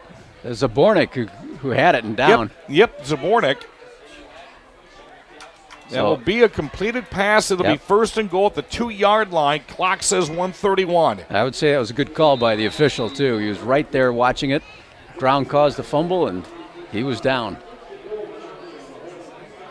Well, Cade Schultz, the lone running back in the backfield. This is going to be a quarterback keeper. It's going to be the snap was fumbled, and it will be immediately downed. Going to kill the play. This should bring up a 2nd and goal on the 2. Or did the Mustangs call a timeout? Penalty flag. Oh. So it knocks it back 5. Illegal procedure on the Mustangs. Take off 5 yards. It'll be 1st and goal at the 7. Minute 20 to go. Mustangs trying to add to a 13-7 lead. Quarterback is Jake Ebert. Tight formation. They're going to pitch this one to Schultz, but yet another penalty flag. Back-to-back yellows. And another false start against the Mustangs. So they're going to lose 10 yards right off the bat yard. Yeah, that's got to drive the coaching staff from Menominee nuts. Minute 13 to play here in the first quarter. It is now it's 1st and 12 on the 12-yard line. Started things off with a 1st and goal on the 2. Maybe they just don't like tight running formations. Maybe they wanted to back up a little bit and air it out. Passing situation. Yeah, makes it more look like a passing game. 2 receivers, both split left and right. Ebert is back to pass, corner of the end zone. He goes, and this is going to be a pass interference against the Holmen Vikings. Getting his arms in too early was Dylan Westcott, and this ought to bring up a 1st and goal at the 1. That'll be probably half the distance. Yep, half the distance. Now they're going to call holding against Holmen. And that's going to take this one down to about the 5-yard line. How about that? You've had four opportunities on first down. I know. First and goal, first and 7, first and 12. Now it's first and 6. How does that work in this wild math world? First and goal at the 6 now. We've not seen a second down out of 5 or out of 4 plays. Out of an official scorekeeper is going to look kind of weird. Receivers 3 to the right and 1 to the left. Ebert back to Bass. He's going to run this one in by himself. Around the 10, 5, driven down at about the 2-yard line inbounds. And that'll bring up a second and goal at the 1-yard line. Clock still running, 35 seconds to go, but the Mustangs have all 3 of their timeouts. Good defensive play by Tatum Grass to keep him out of there. The big kid at 6'4", 220 from his defensive line position, got over there and brought him down. Second and goal, 2-yard line. Mustangs up 13-7, 19 seconds to play first half. Fumble at the line. Snap was fumbled again. That's the second time it's been fumbled in this territory. And that'll stop the clock. 12.2 to go. That'll bring up a third and goal situation. Oh, it's Holmen football? No, timeout. Timeout going to be called for the Mustangs. This will be the 7th play run, all within a matter of something that started with a first and goal at the 2. Yeah. Wow. And I think Menominee's got one more timeout, so they could physically run 2 more plays. We've seen 2 fumbles, all within the 12-yard line, folks. We've seen 2 fumbles and 3 flags. Yeah, maybe I'm wrong. Now looking at that scoreboard, I think they may be out of timeouts now. Well, let's see what happens now. 12.2 to go in the half. Crucial part of the ball game for the Holmen Vikings. They need a big stop. 3rd and 2, or 3rd and goal at the 2 for the Mustangs. 2 receivers left, 2 right. Holmen trying to call a timeout, and they successfully do. Woo. Just right at the end or so, yeah, the Mustangs are out of timeouts. Yeah, one of the assistant coaches started running, and the line judge didn't see him. It was the backfield judge that finally saw that the timeout was being asked for. And I guarantee that what he was down there yelling was the matchups right there. You had 2 receivers left, 2 to the right. There was a receiver open on the top side.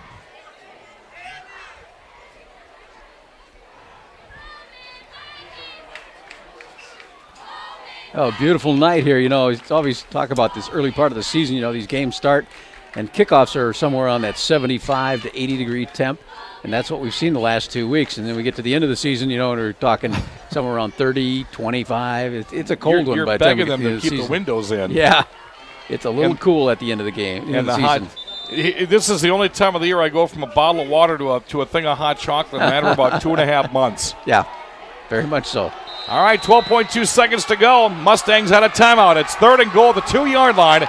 Again, 2 receivers right, 2 left. Ebert's going to work out of the shotgun. He's got a man in motion. That's Sorensen. Ebert back to pass. Rolls right, has Zabornik. Touchdown, Mustangs. And Zabornik again.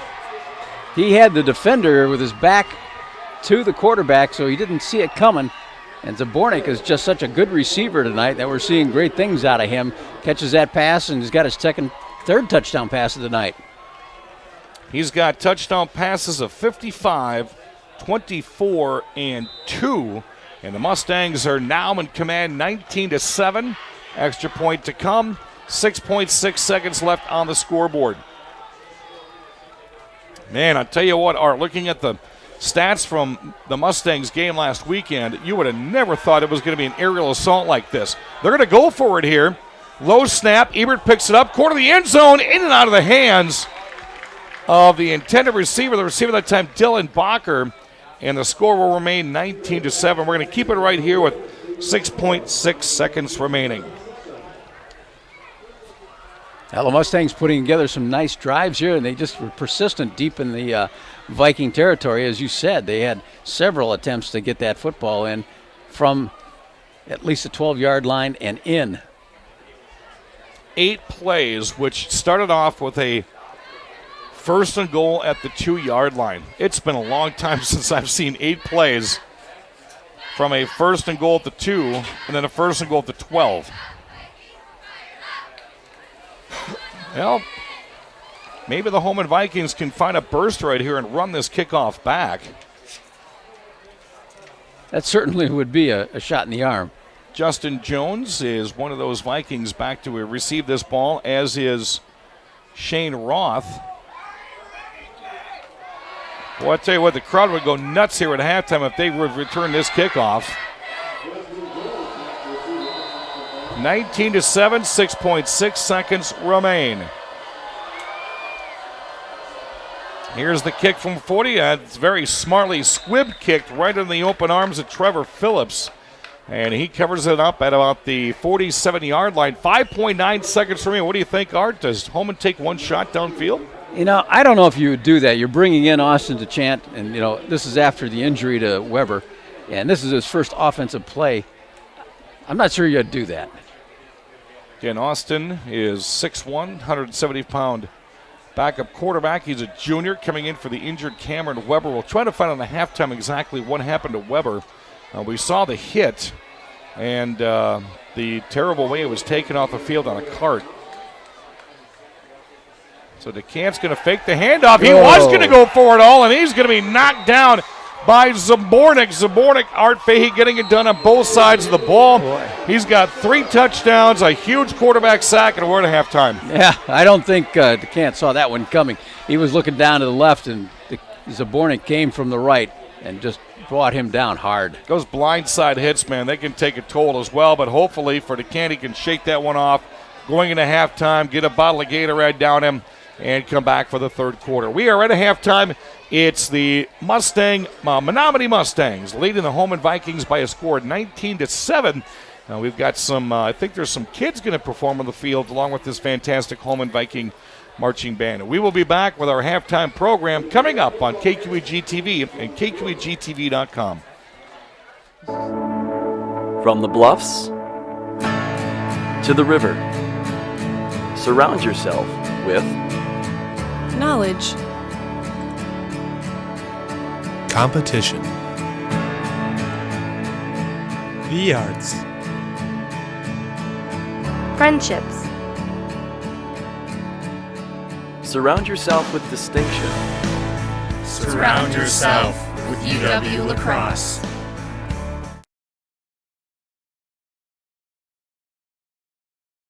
No matter where you are, it's easy to find Schneider Heating and Air Conditioning. Schneider Heating, Lacrosse. Schneider Heating and Air Conditioning. Here you are. Right now, get over $1,700 in rebates and utility credits with your new Carrier Infinity heating and cooling system. Call or visit us online to ask more about our Gold Star maintenance program. Schneider Heating, West Salem. Schneider Heating around West Salem. Here you go. Turn to the experts, Carrier and Schneider Heating and Air Conditioning.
Welcome back. It's the end of halftime here. Dan Dyker, Art Fahey, KQEG-TV, KQEG-TV.com. We had Parents' Night early in the season here tonight, Art, and with all the parents and the band and the dancers and the cheerleaders, that had to have been one of the longest halftimes I've seen in a while. It was. I mean, they announced all the players at all levels for the high school football team and their parents, about 40 dance team members, and it was just everybody was out there, and it was quite the show. And then they had a dance team routine, and then the band's finishing up their halftime routine right now. Well, luckily enough for us, we had sandwich. Holmen is one of the only teams that brings food up to the press box for the announcers and the people working up here. And luckily that was a long halftime, because I just put down 2 very, very large pulled pork barbecue sandwiches. So I appreciate the athletic department for feeding us. You know, Holmen has always been very hospitable that way, and you know that halftime sandwich is always a welcome thing. Oh, that was the first. Usually it's hot dogs. That's the first time I've ever had the pulled pork, and man, oh man, that was really good. You got over there fast.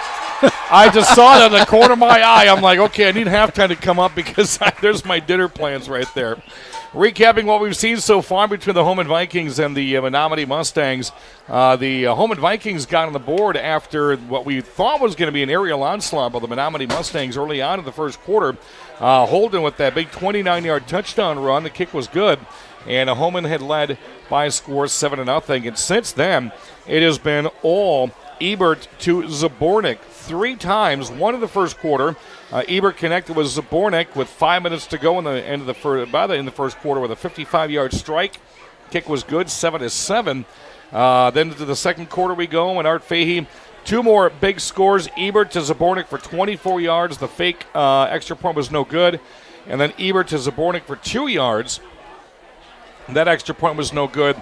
And we lay with a score of 19-7 here at the half. I got to tell you, those passes from Ebert were good passes, but what was even better is the receptions by Zabornik. I mean, Sam Zabornik is, you know, if they were a little bit high, a little bit outside, he was just bringing those things in. He looked spectacular on those receptions.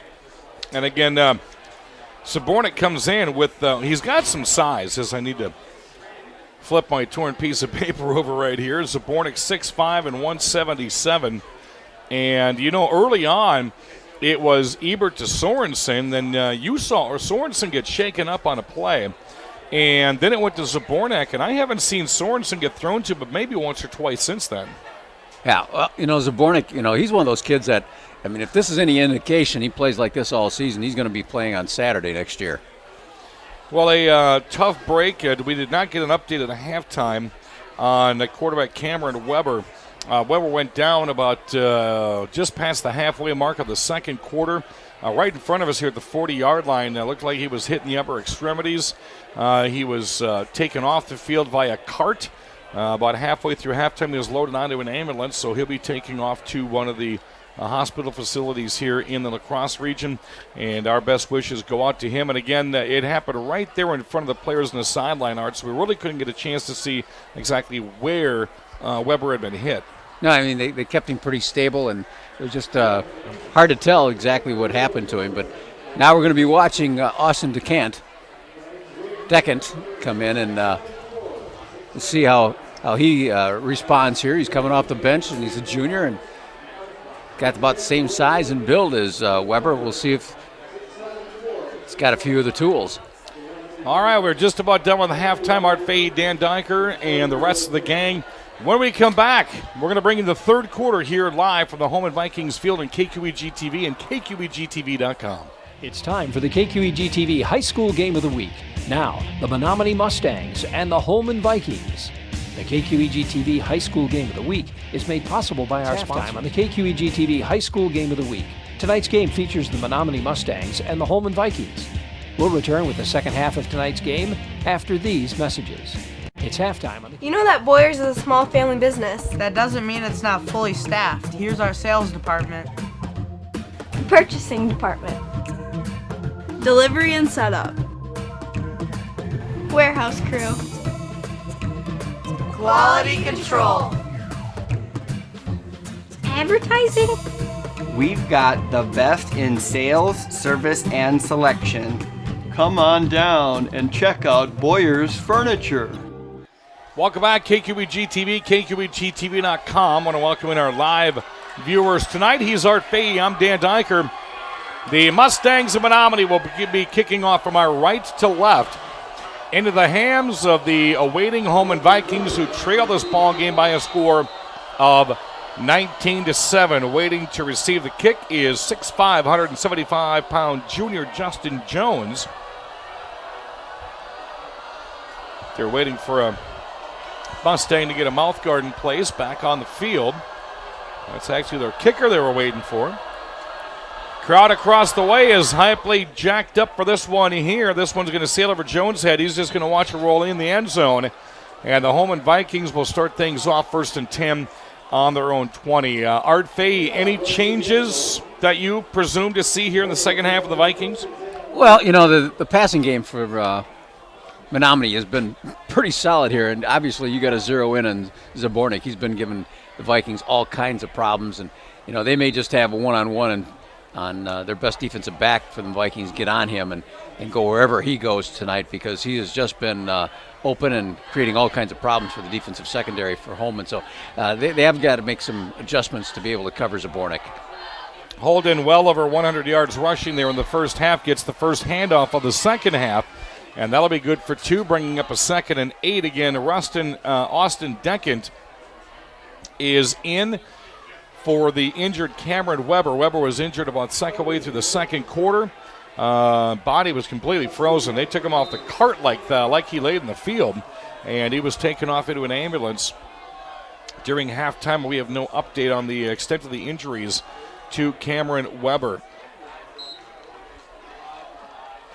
So again, Brent Holden has the only score for the Holmen Vikings.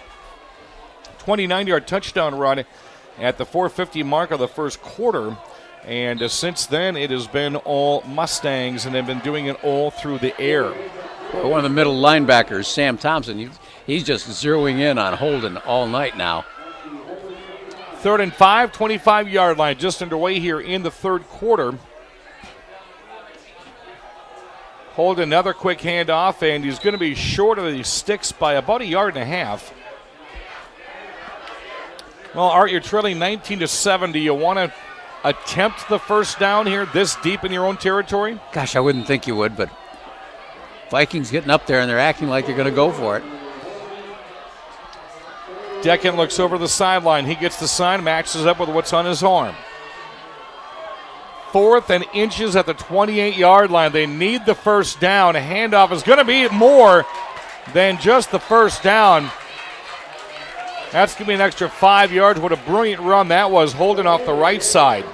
Yeah, that coming off of the tackle. That wasn't the guard spaces that they have been working on, but Holden found an opening out there on the outside. Aaron Gotham gets up holding his inner hamstring. 6'1", 240-pound senior for the Holmen Vikings, one of their linemen. He remains out there. 1st and 10, 36-yard line, 10:07 to go, third quarter. Vikings trail 19-7. Going to have a late flag here. Another injured Holmen player, slow to get up, is Caleb Butler, 6'2", 215-pound senior. Run was good for about 3 yards, but it's going to be called back, holding against the Holmen Vikings. That was one of the key plays, Art, right towards the end of the first half, was that big holding against the Holmen Vikings when they were going for another first down to try to at least bring the game within reach.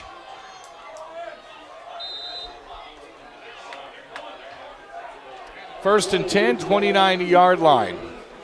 9:55 to go. Next actually be 1st and 17. Handoff again to Brett Holden, and he is just being bottled up. You called that one right on the tip there, Art. All the linebackers all converging now on 44. Oh, yeah, they see that ball handed off. They're just coming right after him. They know he's going to get it, 3 out of 4 times.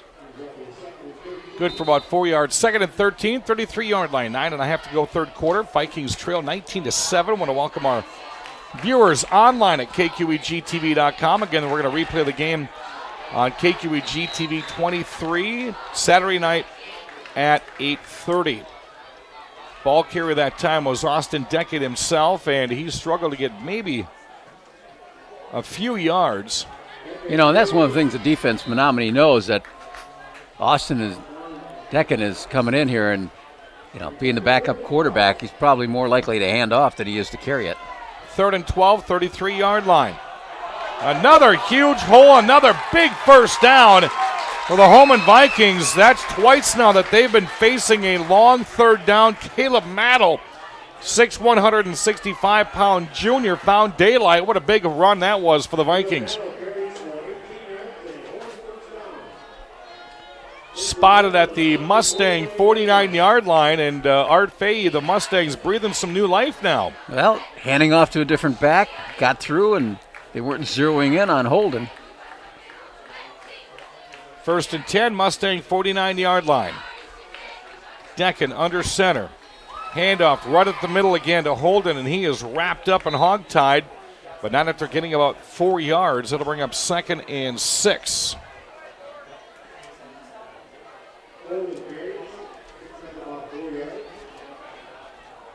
One young man getting up a little slow there. It's Adam Wayne for Mustangs. He's going to go off. Looks like he might have just twisted his arm there in the middle of that line. Got an update on Cameron Weber, the quarterback. We'll tell you about here in just a minute. Trying to get some yards over the right side again is Holden, and he will be dropped at about the 45-yard line. Art Fahey, this is a tough one here. Early indications for Cameron Weber, the Holmen Viking quarterback, a dislocated hip. Ooh. Oh, boy.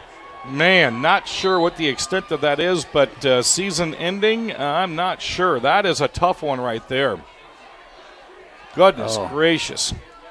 That would really be painful. That's why he was froze up on the field like he was, and they were not going to take any chances to move him whatsoever off the ground. Holden, look at him still on his feet across the 40, 35, 30-yard line. Viking first down, and Holden is starting to pick up speed.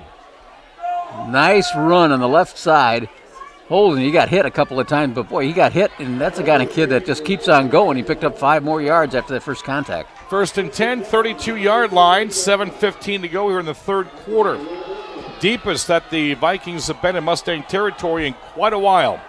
You have to go back to the early second quarter to see him this deep in. Holden again right at the line of scrimmage. He'll be met by a whole host of Mustangs, and he will pick up just about a yard. 2nd and 9, 32-yard line.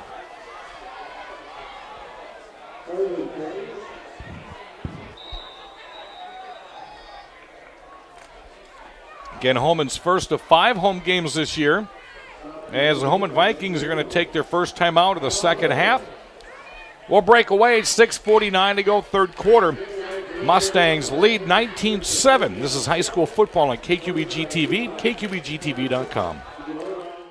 At Tri-State Business Machines, our job is to keep you moving forward.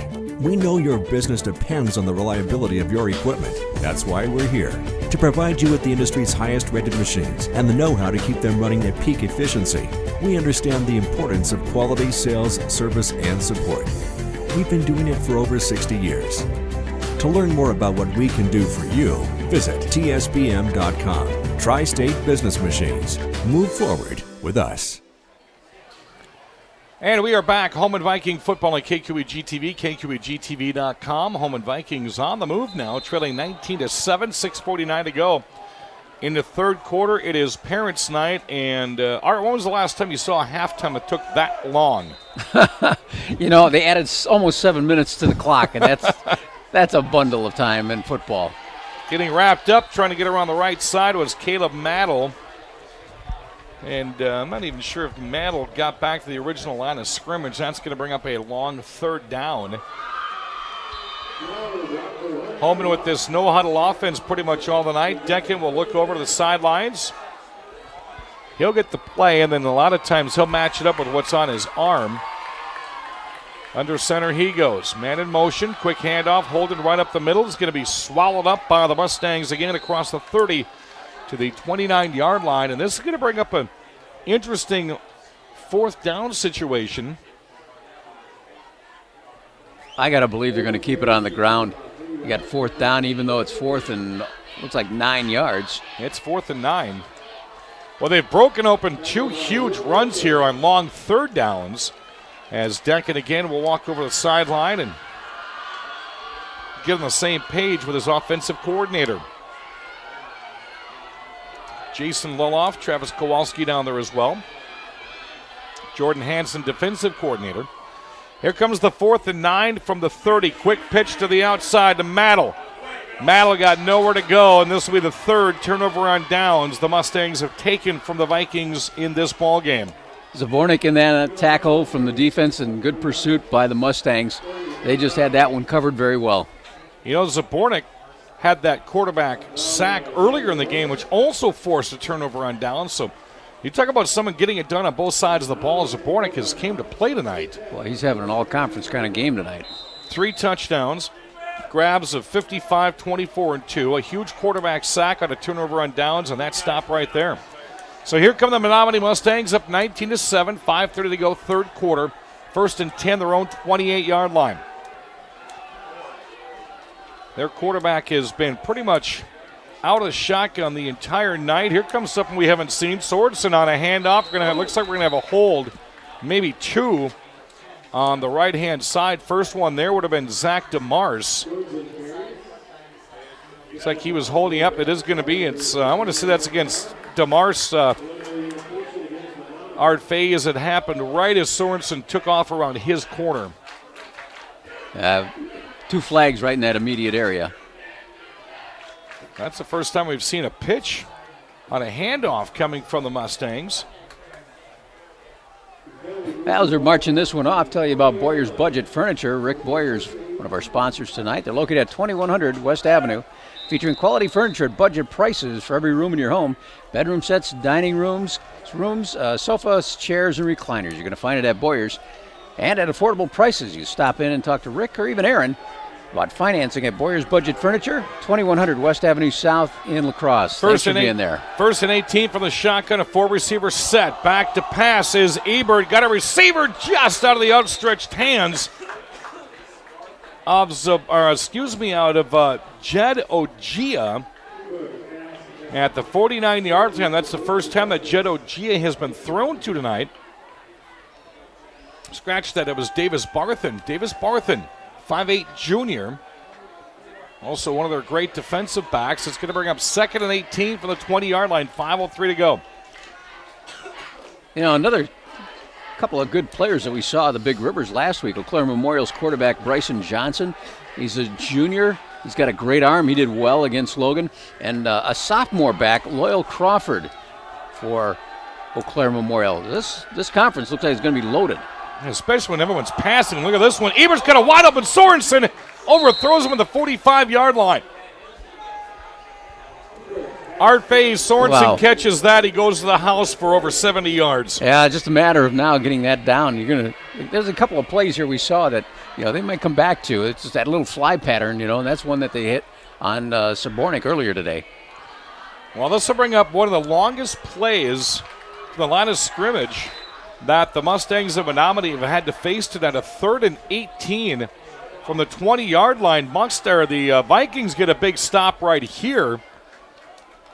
And they could be looking at getting the ball back about maybe their, 40, 45-yard line off a long punt. Well, you got Zabornik on the right. He's in the slot. And the Menominee Mustangs will call their first time out of the second half. Clock stops, 4:58 to go. 19-7. We're coming right back with more high school football next on KQEG-TV, KQEG-TV.com. You know that Boyer's is a small family business. That doesn't mean it's not fully staffed. Here's our sales department. Purchasing department. Delivery and setup. Warehouse crew. Quality control. Advertising. We've got the best in sales, service, and selection. Come on down and check out Boyer's Furniture. And we're back. Dan Dyker, Art Fay here at the Holmen Vikings. Home opener, as they've got 5 home games this year, trailing 19-7. And the Menominee Mustangs, who lead, are facing a 3rd and 18 from their own 20-yard line. 3 receiver set, 2 to the left, 1 to the right. And an offsides will be called. A hard count by Ebert drew 2 Vikings over the line. And they're going to march off 5 yards. So somewhat of a break, Art Fahey, for the Mustangs, as they'll now face a 3rd and 13. Yeah, I didn't know if they were going to be calling that one. Might have been a false start, but that's not the way the officials saw it. You know, the way the last 2 times out, you've got Zabornik going right and Sorensen, their 2 favorite receivers, going left. It looks like about the same setup. Split out wide is Dylan Becker. They like going him on occasion. 3rd and 13, 25-yard line. Ebert working out of the shotgun, empty backfield. Another flag. Another flag. I didn't see much movement that time by the...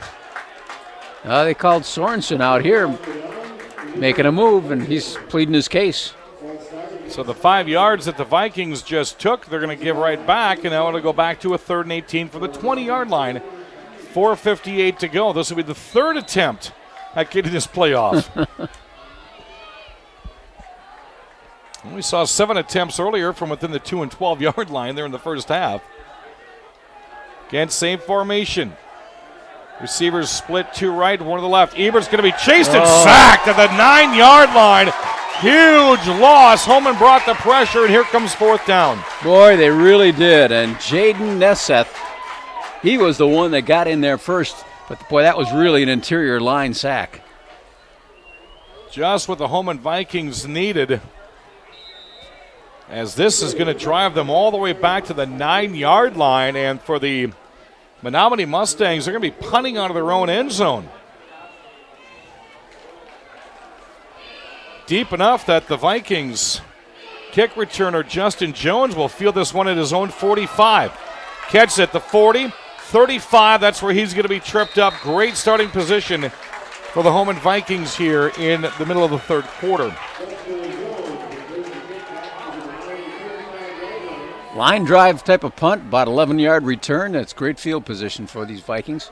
You know, they get in here yet this period, this quarter. Nearly trailing by 5. Yeah, I was going to say, you know, you're down by 12.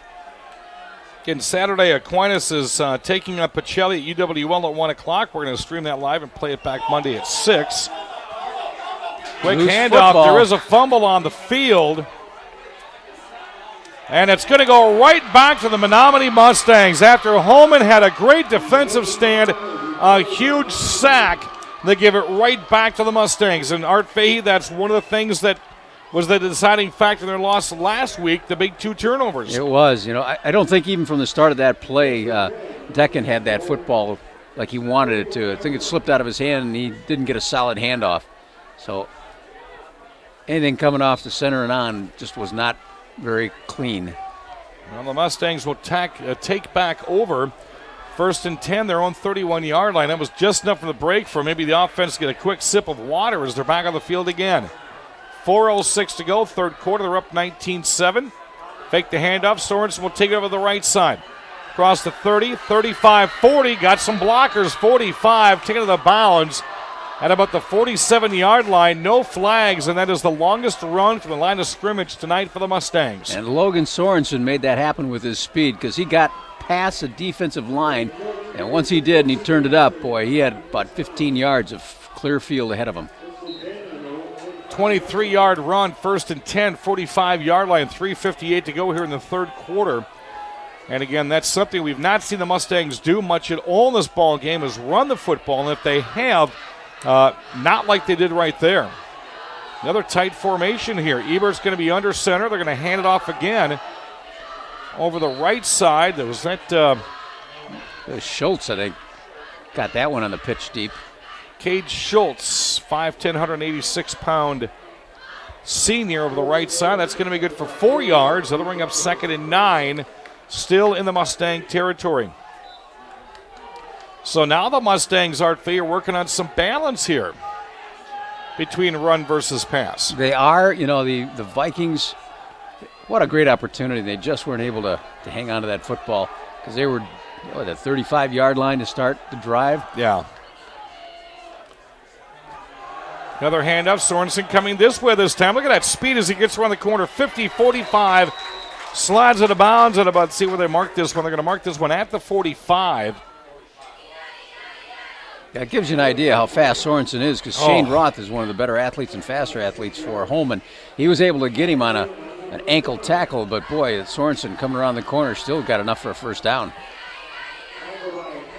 And that'll bring up a Menominee Mustang first down at the 45-yard line. 3:04 to go, third quarter. A score here by Menominee again. They won last weekend 33-7, but they scored all 33 points in the first half against, I think that was Fall River. Score here could really, really put the Vikings in a bad position. Again, showing run, a lot of movement. That's going to be an offsides, and the ball was fumbled on the ground anyways, but the flags came out first, offsides against the Mustangs. Yeah, that snap came up awfully quick. No one was ready for that on the Menominee side of the ball.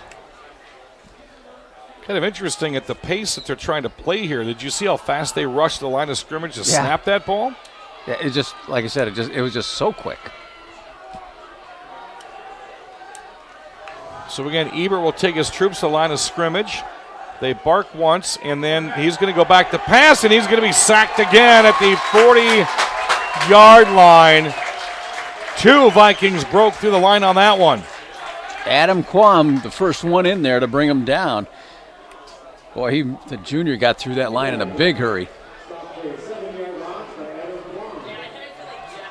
2nd and 22 from the 43-yard line now.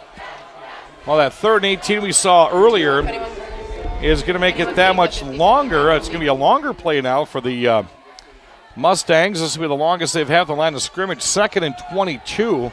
And we're going to see that 2-receiver formation again with a running back in the backfield, but they're going to hand it off anyways. Nope, fake the snap. Across the field to Sorensen, no good. And out of bounds at Sales, 3rd and 22, $1:38 to go in the third quarter. Boy, Cade Schultz sold that handoff, Art, because he bought me on it.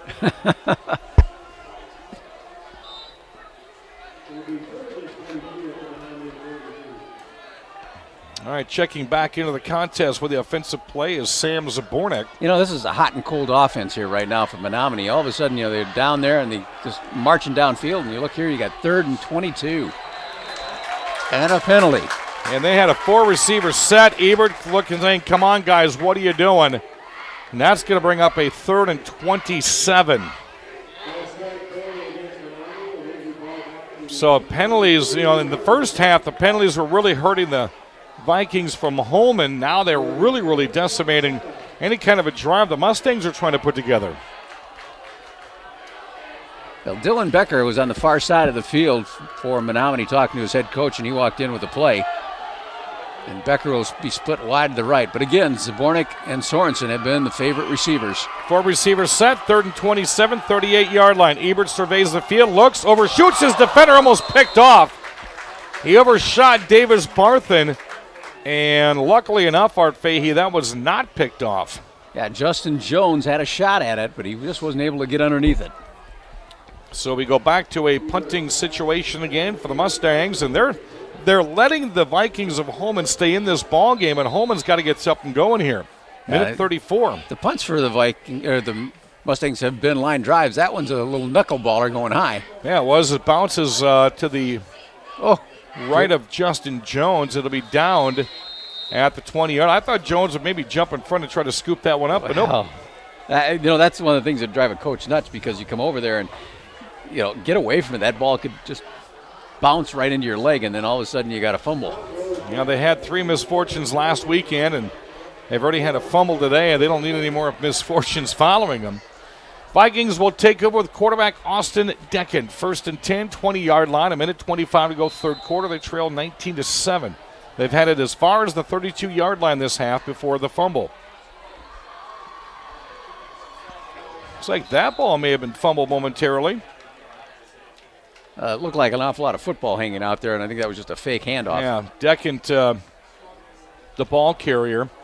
And he luckily got back to the line of scrimmage. 2nd and 9, they're going to call it on the 21. But $1.05 remaining here in the third quarter. Decken gets the sign from his offensive coordinator from the sideline. On the center he goes. Man in motion. He's going to get the football this time over the left side of the pile. Ball carrier that time, Caleb Mattel. And that'll bring us to under 40 seconds to go into third down. 3rd and 1 from the 29 are the Holmen Vikings. Should be the last play of the third quarter. You know, Caleb Mattel is getting a little bit more work than he did last week. Carrying that ball fairly frequently tonight. Here's a snap. Decken's back to pass. Could be his first completion, and it's dropped. Tatum Grass, 6'4", 220-pound senior. That's the first time we've said his name all night. Tatum Grass had that ball about the 48-yard line. Just a little bit behind him, Dan, and if he could have caught that one in stride, he would have had a lot of yards. He would have been gone. He had 3 catches for 64 yards last week, and that loss to Chippewa Falls with a 21.3-yard average. And instead of a score, it's going to bring up a 4th and 1 to the 29-yard line. Vikings going for it. Running back Model hits the pile, drives forward. He's got enough for the first down. Nice 2nd and 3rd effort for Model as he gets down to the 34-yard line. Viking first down, 9.7 to go, third quarter. Boy, he got hit almost at the line of scrimmage, and that extra effort just made it happen. Holden for the first down. Clock starts, 7 seconds to go. Holman's just going to relax and let the time run out and find a fresh fourth quarter awaiting them. We are at the end of the third quarter. The Mustangs from Menominee lead the Holmen Vikings by a score of 19-7. No scores are in the third quarter, surprisingly enough. Art Fahey, Dan Dunker will be back after this on KQEG-TV and KQEG-TV.com. Premier Spine Health and Injury in Holmen has opened a new state-of-the-art chiropractic facility in Holmen. They offer a specialized exam and specific plan to deal with your pain. Whiplash, concussions, TMJ, carpal tunnel, even headaches and migraines. We work to relieve the pain caused by these symptoms so that you can get back to doing the things that you love. Set up an appointment today. Your first visit is only $39 and it's donated to the charity of your choice. Call or stop by Holmen's Premier Chiropractic Office, Premier Spine Health and Injury at 814 Main Street in Holmen. Premier Spine Health. And we are back. Art Fahey, Dan Dyker here at Holmen. Holmen's first of 5 home games this year. They're trailing 19-7 as we get ready to kick off the fourth quarter. Holmen has the ball, 1st and 10, 33-yard line. I'm kind of wondering, Art Fahey, they did go to the air that time when they necessarily didn't need to, even though it was a 4th down. Did they go to the air a little bit more here in the fourth quarter to try to get those extra yards? Well, you know, it might be for the extra yards also to slow down that defensive line right now, because they were really teeing off on Holmen as far as the running game, and, you know, knowing that they would throw every now and then could get that defense just to be a little more balanced against them. 1st and 10, 33-yard line. Austin Decken has been the quarterback after Cameron Weber went out with a serious hip injury that sent him to the hospital there midway through the second quarter. First carry of the fourth quarter by Holden is going to get him nowhere. 2nd down. And there it is again, Art. 2 of the linebackers, like you were saying earlier, just right there where he is. Yeah, they're really keying on him. And I would too, you know. He just carries that football so many times. You know, they have handed it off to Mattel a few times with some success, but they're really keying on where Brett Holden is. 2nd 8, 35-yard line. Decken under center. Quick handoff. Oh, this one's going to be pitched backwards, or was that fumbled backwards? Not sure what happened on that play, but it would be for positive yards. It'll bring up a 3rd and 5. Yeah, I'm pretty sure that one one wasn't by design. It looked as though Holden had the handoff and had gone about a yard, and all of a sudden it shot backwards right into. And picked up by Nathan Navala, and wow, picked up a few yards. 3rd and 3 in the 40-yard line. Again, Navala this time over the left side. 45, 46-yard line. Viking first down. So they're kind of mixing it up again between Navala and Holden. Even though, Art, I think Navala had the majority of the carries there in the third quarter. He was active. First and 10, 46-yard line. 10:45 to go in the contest. Holmen trails 19-7. Lots of motion that time. Yeah, too many. I think they had 3 guys in motion at the same time. And he even looked in the backfield because they ran into each other. They'll march off 5, first and 15, and that'll bring it back to the 41-yard line with 10:41 to go in the contest. Next week, Thursday night, Holmen is at Central at UWL. Friday night, Toma at West Salem.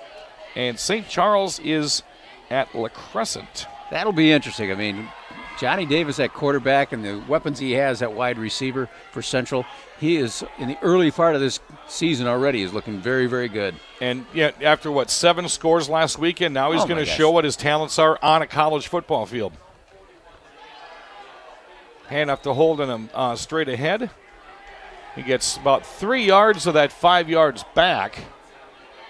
And that'll bring up about a 2nd and 12. Yeah, Johnny's going to be playing at UWL next weekend, or next Thursday night. You know, the thing is, Art, we've watched Menominee throw all over the Vikings. How do the Vikings contain someone like Johnny Davis, who ran for 3 and threw for 4 last weekend? They will have to in that week of practice, obviously, gear up for their defensive backs because Davis will definitely be throwing it.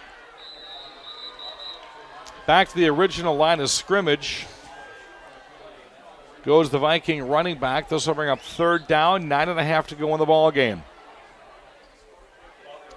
Slow to get up again, Caleb Butler. He's been smacked around pretty good tonight for the Vikings.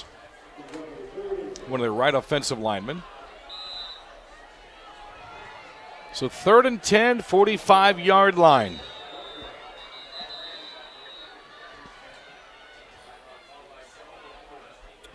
And let's see, the Mustangs and Menominee will call their second timeout of the second half. We will take a quick break. Vikings will face a 3rd and 10 on the 45-yard line, trailing 19-7. We're coming back next on KQEG TV.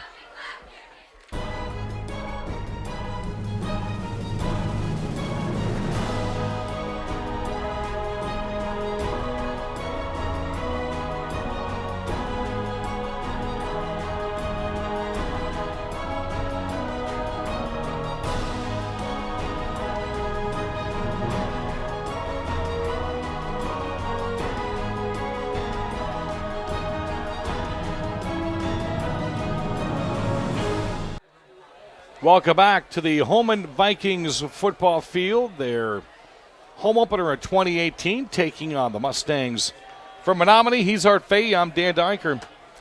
19-7, Mustangs lead. They haven't trailed since early in the first quarter. 9:12 to go in this contest. And the Vikings face a 3rd and 10 on their own 45-yard line. Deckent is back to pass. He launches this one. Boy, that kid's got a heck of an arm, but not strong enough for Nathan Navala to catch up to it. Yeah, that's one of those timing patterns. You get it up in the air, and hopefully your receiver can run underneath it. Had the right idea, just off the mark a little ways. Deckent threw that ball with a perfect spiral about 30 yards downfield. Interesting right here, Art. You pretty much got to go for it. You got 9 minutes remaining. You really do. You really need to get a score here, get the back in this ball game. So big 4th down play for the Vikings. 4th and 10, Viking 45-yard line. 9:07 to play. Deckent's back to pass. Got a receiver open, middle of the field. He's going to try to get forward, and he might have fumbled the football. Nope, he held on. Did he get across the sticks? I think he did. That was Tatum Grass. Oh, what a boy, look at second effort that was. And a penalty. This. Oh, no. A flag down against Holmen. Well, if it's the way they're marking that's a 1st down. So they're going to take and accept this penalty. I just saw the flag down. I didn't see what the call was. Now the side judge comes over and he moves that back at least a football length. Now it's a questionable call. See if it's 1st down. They want to see if it's a 1st down. Yeah, now they have the officials' timeout. So but what happened, Grass had a beautiful catch, and then he went forward and appeared to have the 1st down. The penalty flag came out going against Holmen. They moved the football back, and now, Art, let's see what happens here. Yeah, because that football was was at least a football length ahead. And they reset it. Oh, it's a 4th down. And now it's a over and down, so it's going back to the Mustangs. 4th time this game the Mustangs have forced a 4-down-and-out series against the Vikings of Holmen. What an effort, though, out there by Grass. I mean, Dylan Becker got to him first, and there were 4 more Mustangs that came to make that tackle, but Grass was fighting for every inch he could get. Well, that's like he went down so fast, it looked like he had fumbled the ball and had to try to recover it. All right, here we go. 9 minutes left in the contest. 19-7 Vikings need their biggest defensive stand of the night right now. Pitch to the right side as the Mustangs go back to this running game. And, Art, I would presume they're looking at clock management now. Well, you're down inside of 9 minutes. If they can take a lot off here, that works obviously in their favor. Running back that time was Chris Haviland, picked up 2 yards, 2nd and 8 on the Mustang 47-yard line. About 8.5 to go. A score here would be devastating for Holmen. Fake handoff once. Sorensen gets it over the left side. Across the 50, 45, skirts down to the 40-yard line. First down for the Mustangs. Another great run on the far side. Sorensen, with that speed, just cutting it back up. Sorensen, you know, the thing is, Art, all he has to do is hit that corner, and he's on the second level within about 2 steps. No, it doesn't take him long.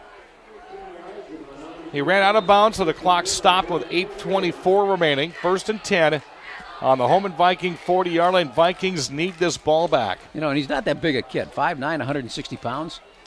No, and he actually looks thinner that we see him up here in the booth. But my goodness, does he have speed. Vikings not only need a stop here to score, but they do trail by 2 scores. Quick to line of scrimmage goes Jake Ebert, the quarterback. He'll pitch to Schultz, left side. Schultz will get by the lip, but not after about a 2-yard gain. 2nd down, clock still runs. Holmen with 2 timeouts. They got 2 timeouts to work with for the Vikings. And did you see how he just did that, Jesse?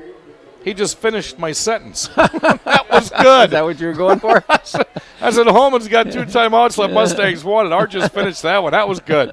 That's why I love doing games with this guy. But you can see they're taking their time. Yeah, they're going to try to take as much off as they can, force Holmen to use up those timeouts. You know, 2nd and 9, 39-yard line. And the backfield judge is counting it off. So, you know, these kids know what they're working with. Ebert back to pass, has to step up in the pocket, overthrows this one intentionally. He really had nowhere to go. And he is laying face up on the turf. Yeah, and getting to him was Adam Quam again. Doing a good job on the inside. Intended receiver was Zabornik. That was just a badly thrown ball in the face of a Viking defender. Clock stops on the incompletion. 7:34 remaining. 3rd and 9 at the 39-yard line for the Mustangs. An aerial connection here could really be dooming the Vikings' comeback and their home opener of 2018 in front of a pretty much sellout crowd. Ebert has to pick this one off the turf. He's going to be mowed down and sacked again back to the 49-yard line. And that's going to bring up a long 4th down. Clock still runs.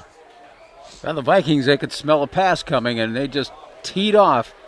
And just by that little delay, that little hop center for that long snap, it creates that 4th and long now. See, wisely enough, they're going to bring in Tyler Werner, their punter, to try to pin the Vikings back here on a 4th and 17. Fair catch called by Justin Jones, and he will drop it about the 18-yard line. So the Vikings still have time to get 2 scores on the board. 6:57 to go. They trail 19-7. It'll be a 1st and 10 at about the Viking 18-yard line. UW Lacrosse takes on Luther College Saturday, September 1st at 1 o'clock at Luther. Watch it live on KQEGTV.com or watch it Tuesday night at 7 on KQEG-TV. That is the first game of the year for the University of Wisconsin Lacrosse Eagles taking on Luther College Saturday, September 1st at 1 right here on KQEG-TV.com. DeCantis back to pass. A lot of contact downfield about the 50-yard line, but Justin Jones couldn't get to it. And that'll bring up second down. Clock will stop. You know, Art, I'm kind of surprised. DeCant's got a heck of an arm. Yeah, he's showing something there, which I didn't know what to expect out of the young man. And he's just he's been maybe he's a little pumped because all of his passes have been overthrown. Other thing is again, Cameron Weber early indications was he had a dislocated lip. No idea how long that could put Weber out. Yeah, I just hope he's all right. I mean, that just looked like a rough injury. Quick handoff up the middle again. This time is going to go to Caleb Maddle. Good for just a couple of yards. That'll bring up third down. Again, if you're the Vikings trailing 19-7, you're down by 2 scores. I don't see too much sense of urgency on the field.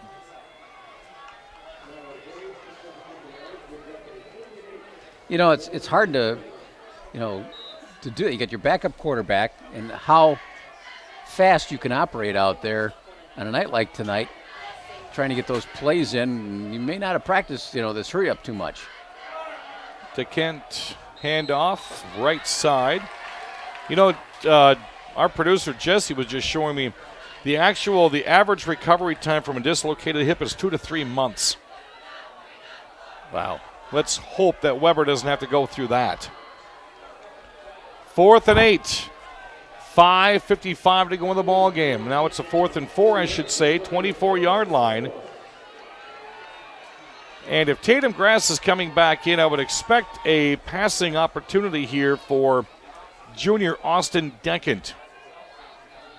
Grass has been his intended receiver a couple of times, and he'll line up on the right side. And I was wrong on that one. It's going to be a handoff over the right side and a first down. Again, Holden running hard on the right side outside the tackle. Found a little bit of running room and got the first down. Again, if I were Holmen, I would be getting back to the line of scrimmage a little bit quicker than they are. You've got 5.5 to play, and they're down by 2 scores, and you're only on the 33-yard line.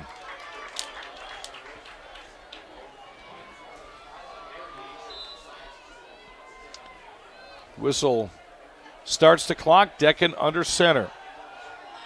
Handoff left side this time, and about 2 yards, and a late flag comes in.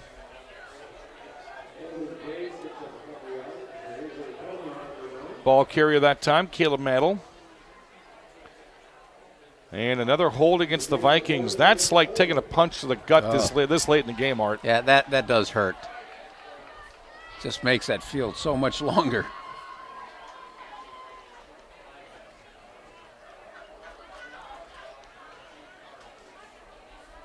Now that's going to stop the clock. 5:18 to go. And they march off the yards against the Holmen Vikings, who scored with 4:50 to go left in the first quarter, and they have not even been past the 32-yard line of the Mustangs since then. Yeah, they really need to break one loose here. 1st and 16 from the 27-yard line. Handoff right side. Another flag is going to fly.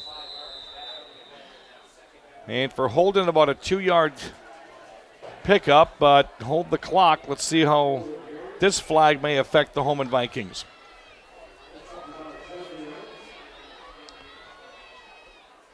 Ball spot at the 32-yard line. Here comes the call. And that's going to go against Holmen as well. 5:07 to go.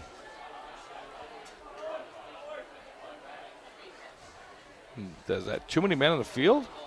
No. It's only a 5-yard penalty. Oh, it's a 10-yarder. That's a big one. That's a 15. That's a 15-yard penalty. Is that unsportsmanlike? Unsportsmanlike, yeah, with the outstretched arms, unsportsmanlike conduct. So that one really, really hurt the Vikings. Ball spotted now at the 17-yard line. Run up the middle for Holden's going to get him about 3 yards. That was a 1st and 36. Back-to-back big ones there, Art. 30 yards worth of penalties just within 2 plays.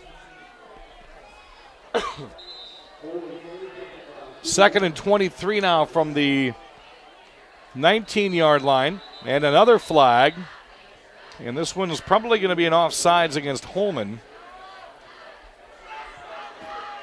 Yep, procedure, boy, it's just back. Well, this will take him back to the 15-yard line. This should be a second and 26. Second and 26 for the Vikings from their 15-yard line. 4.5 to go, trailing 19-7, going the wrong way.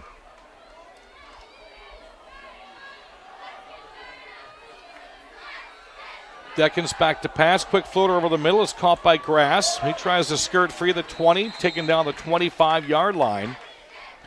That'll bring up 3rd and 21. Yeah, I like this Tatum Grass. I mean, he gets that football, and he's got a lot of fight in him after he catches it. 6'4", 220-pound tight end. Yeah, you might see a lot more going to him as future games go along. Yeah. He's a senior. And he's got some good chemistry with Deckent here so far in this ball game. 3:56 to play, 19-7. Holmen trails. Deckent back to pass again. He's going to float this one up, and it's going to be intercepted at the 50-yard line. And, I tell you what, I hear some humming and some buses warming up. Yeah, long pass down the sideline there, picked off. That was done by number 5, Davis Barthen. Now they're going to spot the ball at the Viking 46-yard line. Mustangs will take over. 3:44 to go in the ball game, leading 19-7. Oh, that one hurt. And you know, thing is, for the Holmen Vikings, with a lot of aspirations heading into the year, they don't 0-2 start is not how they figured this was going to go. No, I mean this. Get in the conference here. In Mississippi Valley, I think they're going to be pretty competitive. They took on a couple of teams out of the Big Rivers that are probably going to be in the upper echelon of the Big Rivers. Well, and again, we talked to the Holmen coaching staff. 3 big snafus within 2 minutes last week. That downed them there. And then tonight, I wouldn't even say it was the fumble back in the second quarter. It was these flurry of penalties in the entire second half. The holding and the unsportsmanlike conduct, I mean, that was 30 yards right there. Second and 9, 46-yard line for the Mustangs. Trying to seal this win to go 2-0 on the year. They open up their conference play against Chippewa Falls next weekend, who beat Holmen last weekend. May have been a bad exchange of the snap right there with Ebert and his center, Michael Munoz. Art, could you imagine being a high school quarterback and having a 297-pound center? Oh, I'd love it. I'd love that. Wowzers. And I've been watching him. He's fast off the ball, too. I'd like to know how many offers this kid's going to get. What is Munoz? He's a senior, too. He's probably going to get some looks at D3 anyway. 3rd and 9, 46-yard line, 2:22 to play. Quick hand up to Sorensen. He dances in the backfield. He's going to lose about 3 yards as he was dropped at the 50, and that'll bring up 4th down. Logan Williamson, nice tackle for the Vikings for the loss. Well, just like when I coached basketball, you load your schedule up with some hard games at the beginning of the year against the Sun Prairie's and the Janesville Parkers and teams from up north, because what a better way to gauge how your team is by taking on upper echelon teams, Art Fahey. Well, you want to do that, test your team a little bit, and they know they see the quality of play you got to be at to be able to make this work.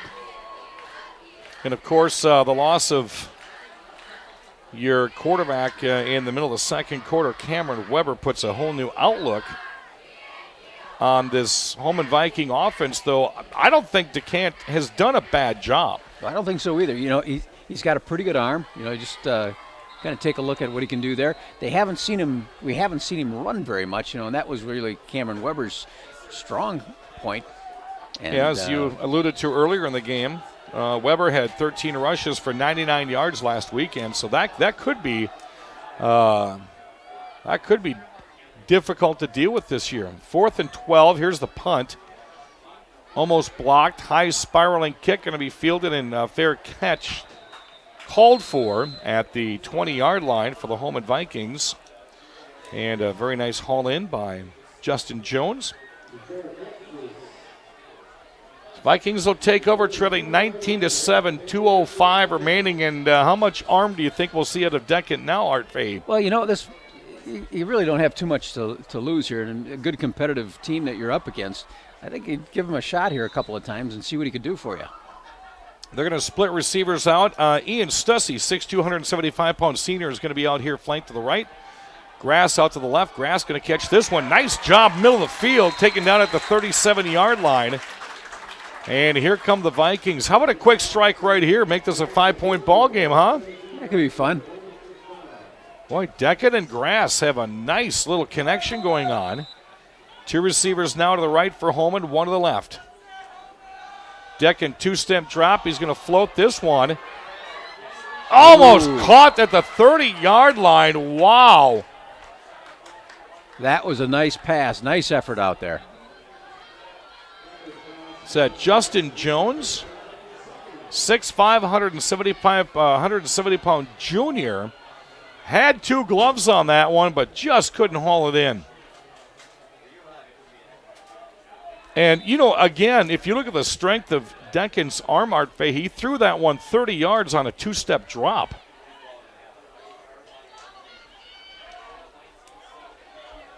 Deccan, a junior, 6'1", 170. This is 2nd and 10 from the 37.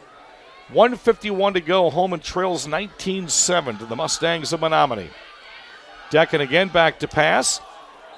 Overshot Grass that time, and he overshot him in a big way. Grass catches that one, and that's a definite first down.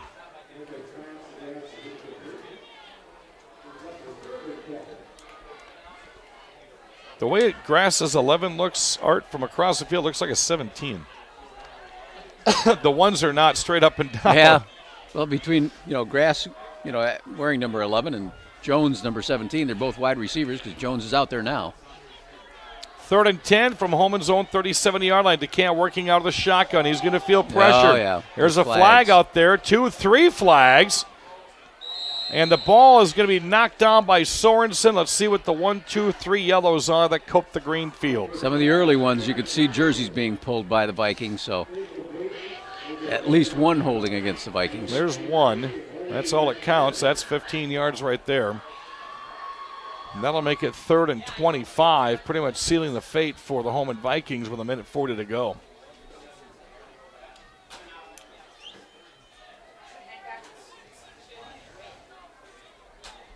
So Deccan will get the call from the sideline, as both quarterbacks have done all night long, Deccan and Weber.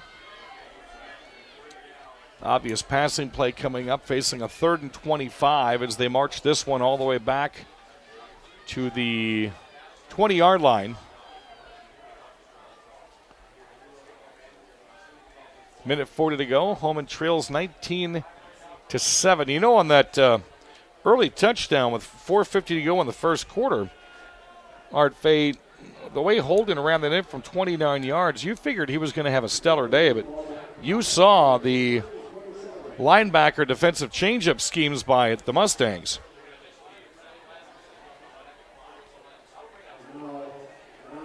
No, they declined it? Is that what happened? Declined to make it 4th down?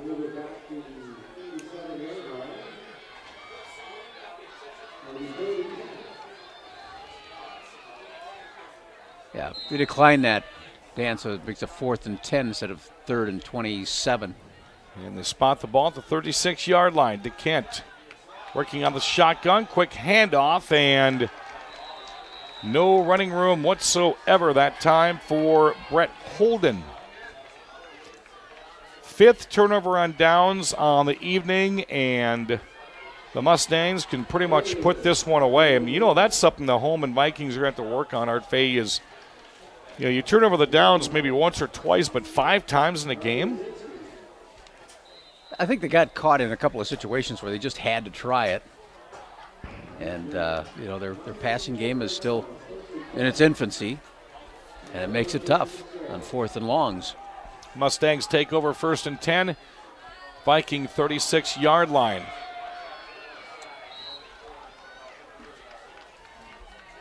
You'll see a lot of running plays coming your way now. That right there was Zach DeMars, the 5'3", 153-pound junior.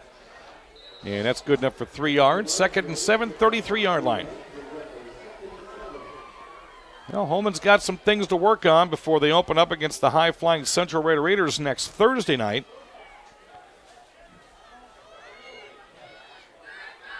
Of course, we're going to have that ball game. Friday night, Toma's at West Salem, St. Charles at La Crescent. Under a minute to play. Here's the pitch. Outside, nowhere to go. Zach DeMars. That'll bring up 3rd and 7. No gain. 45 seconds remaining.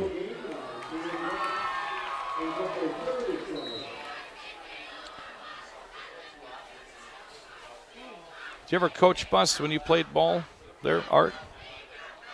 I don't know. Nice one Menominee has over there? No, we had the big yellow. Yeah, we were riding the green seats all the way through.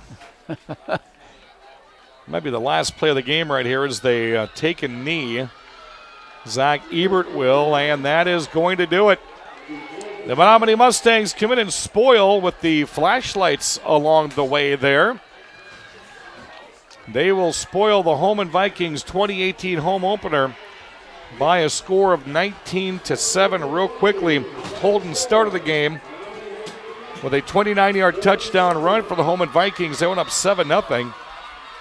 And it was all Ebert and Zabornik from there on, as Ebert connects with Zabornik for 55 yards in the first quarter. He connects with Zabornik twice in the second quarter with 24 yards and 2 yards, and no score by either team in the third and the fourth quarter. And our final tonight will be 19-7 Menominee. Early things that, Art Fay, you think that the Holmen Vikings are going to need to work on? Well, and with obviously your starting quarterback Cameron Weber going down, you're going to have Decken getting in there, and he's going to have obviously all the snaps and get a little bit of running game out of him. He's proven to us he's got the arm. He's got to work on accuracy right now, and a little bit of the timing patterns, which obviously he didn't have a lot of that, and he was thrown into this game. And we just wish that Cameron Weber, that he recovers quickly, and it's not as serious as we're starting to hear or think. But I wish that young man the best, and get back on the field here as soon as he can. Yeah, tough break right there, and hopefully the recovery from that hip, if in fact that's what that was. That's one of the Holmen staff told us it was here, that they can get back to the way that they had practiced to start the year. Otherwise, Decken seems like a pretty formidable quarterback. He does give them an extra arm, but again, as Art had said, the running game, we'll see if that takes a toll or not, as Cameron had 99 yards last weekend. Holmen falls to 0-2 in the year. Home opener, their season conference opener coming up next weekend against Central Thursday night. And Chippewa Falls will await the winners, the Menominee Mustangs, who are now 2-0. Art, great doing a game with you. I'm sure we'll probably do this again, and I doubt it'll be temperatures like this. We'll bring the parkas out later. Yeah, no kidding. For the guys doing everything else behind the scenes, we greatly appreciate their help. I want to thank the Holmen Athletic staff for giving us the accommodations and feeding us up here during the halftime. Our final score from Holmen, 19-7 Menominee over the Vikings. You've been watching high school football on KQEG-TV, KQEG-TV.com. You've been watching the KQEG-TV High School Game of the Week. Tonight's game featured the Menominee Mustangs and the Holmen Vikings. The KQEG-TV High School Game of the Week is made possible by our sponsors, like Schneider Heating and Air Conditioning. Your comfort is their business on Southwest 2nd Avenue in Onalaska. Schumacher Kish Cremation and Funeral Services in La Crosse, La Crescent, and Onalaska. Boyer's Furniture, quality furniture at affordable prices on South Avenue, La Crosse. The University of Wisconsin-La Crosse. Surround yourself with distinction. Surround yourself with UWL. Tri-State Business Machines, your #1 choice for office equipment in Onalaska. And Premier Spine Health and Injury and Dr. Andrew Jones on Main Street in Holmen. Thanks for watching high school football on KQEG-TV and KQEG-TV.com.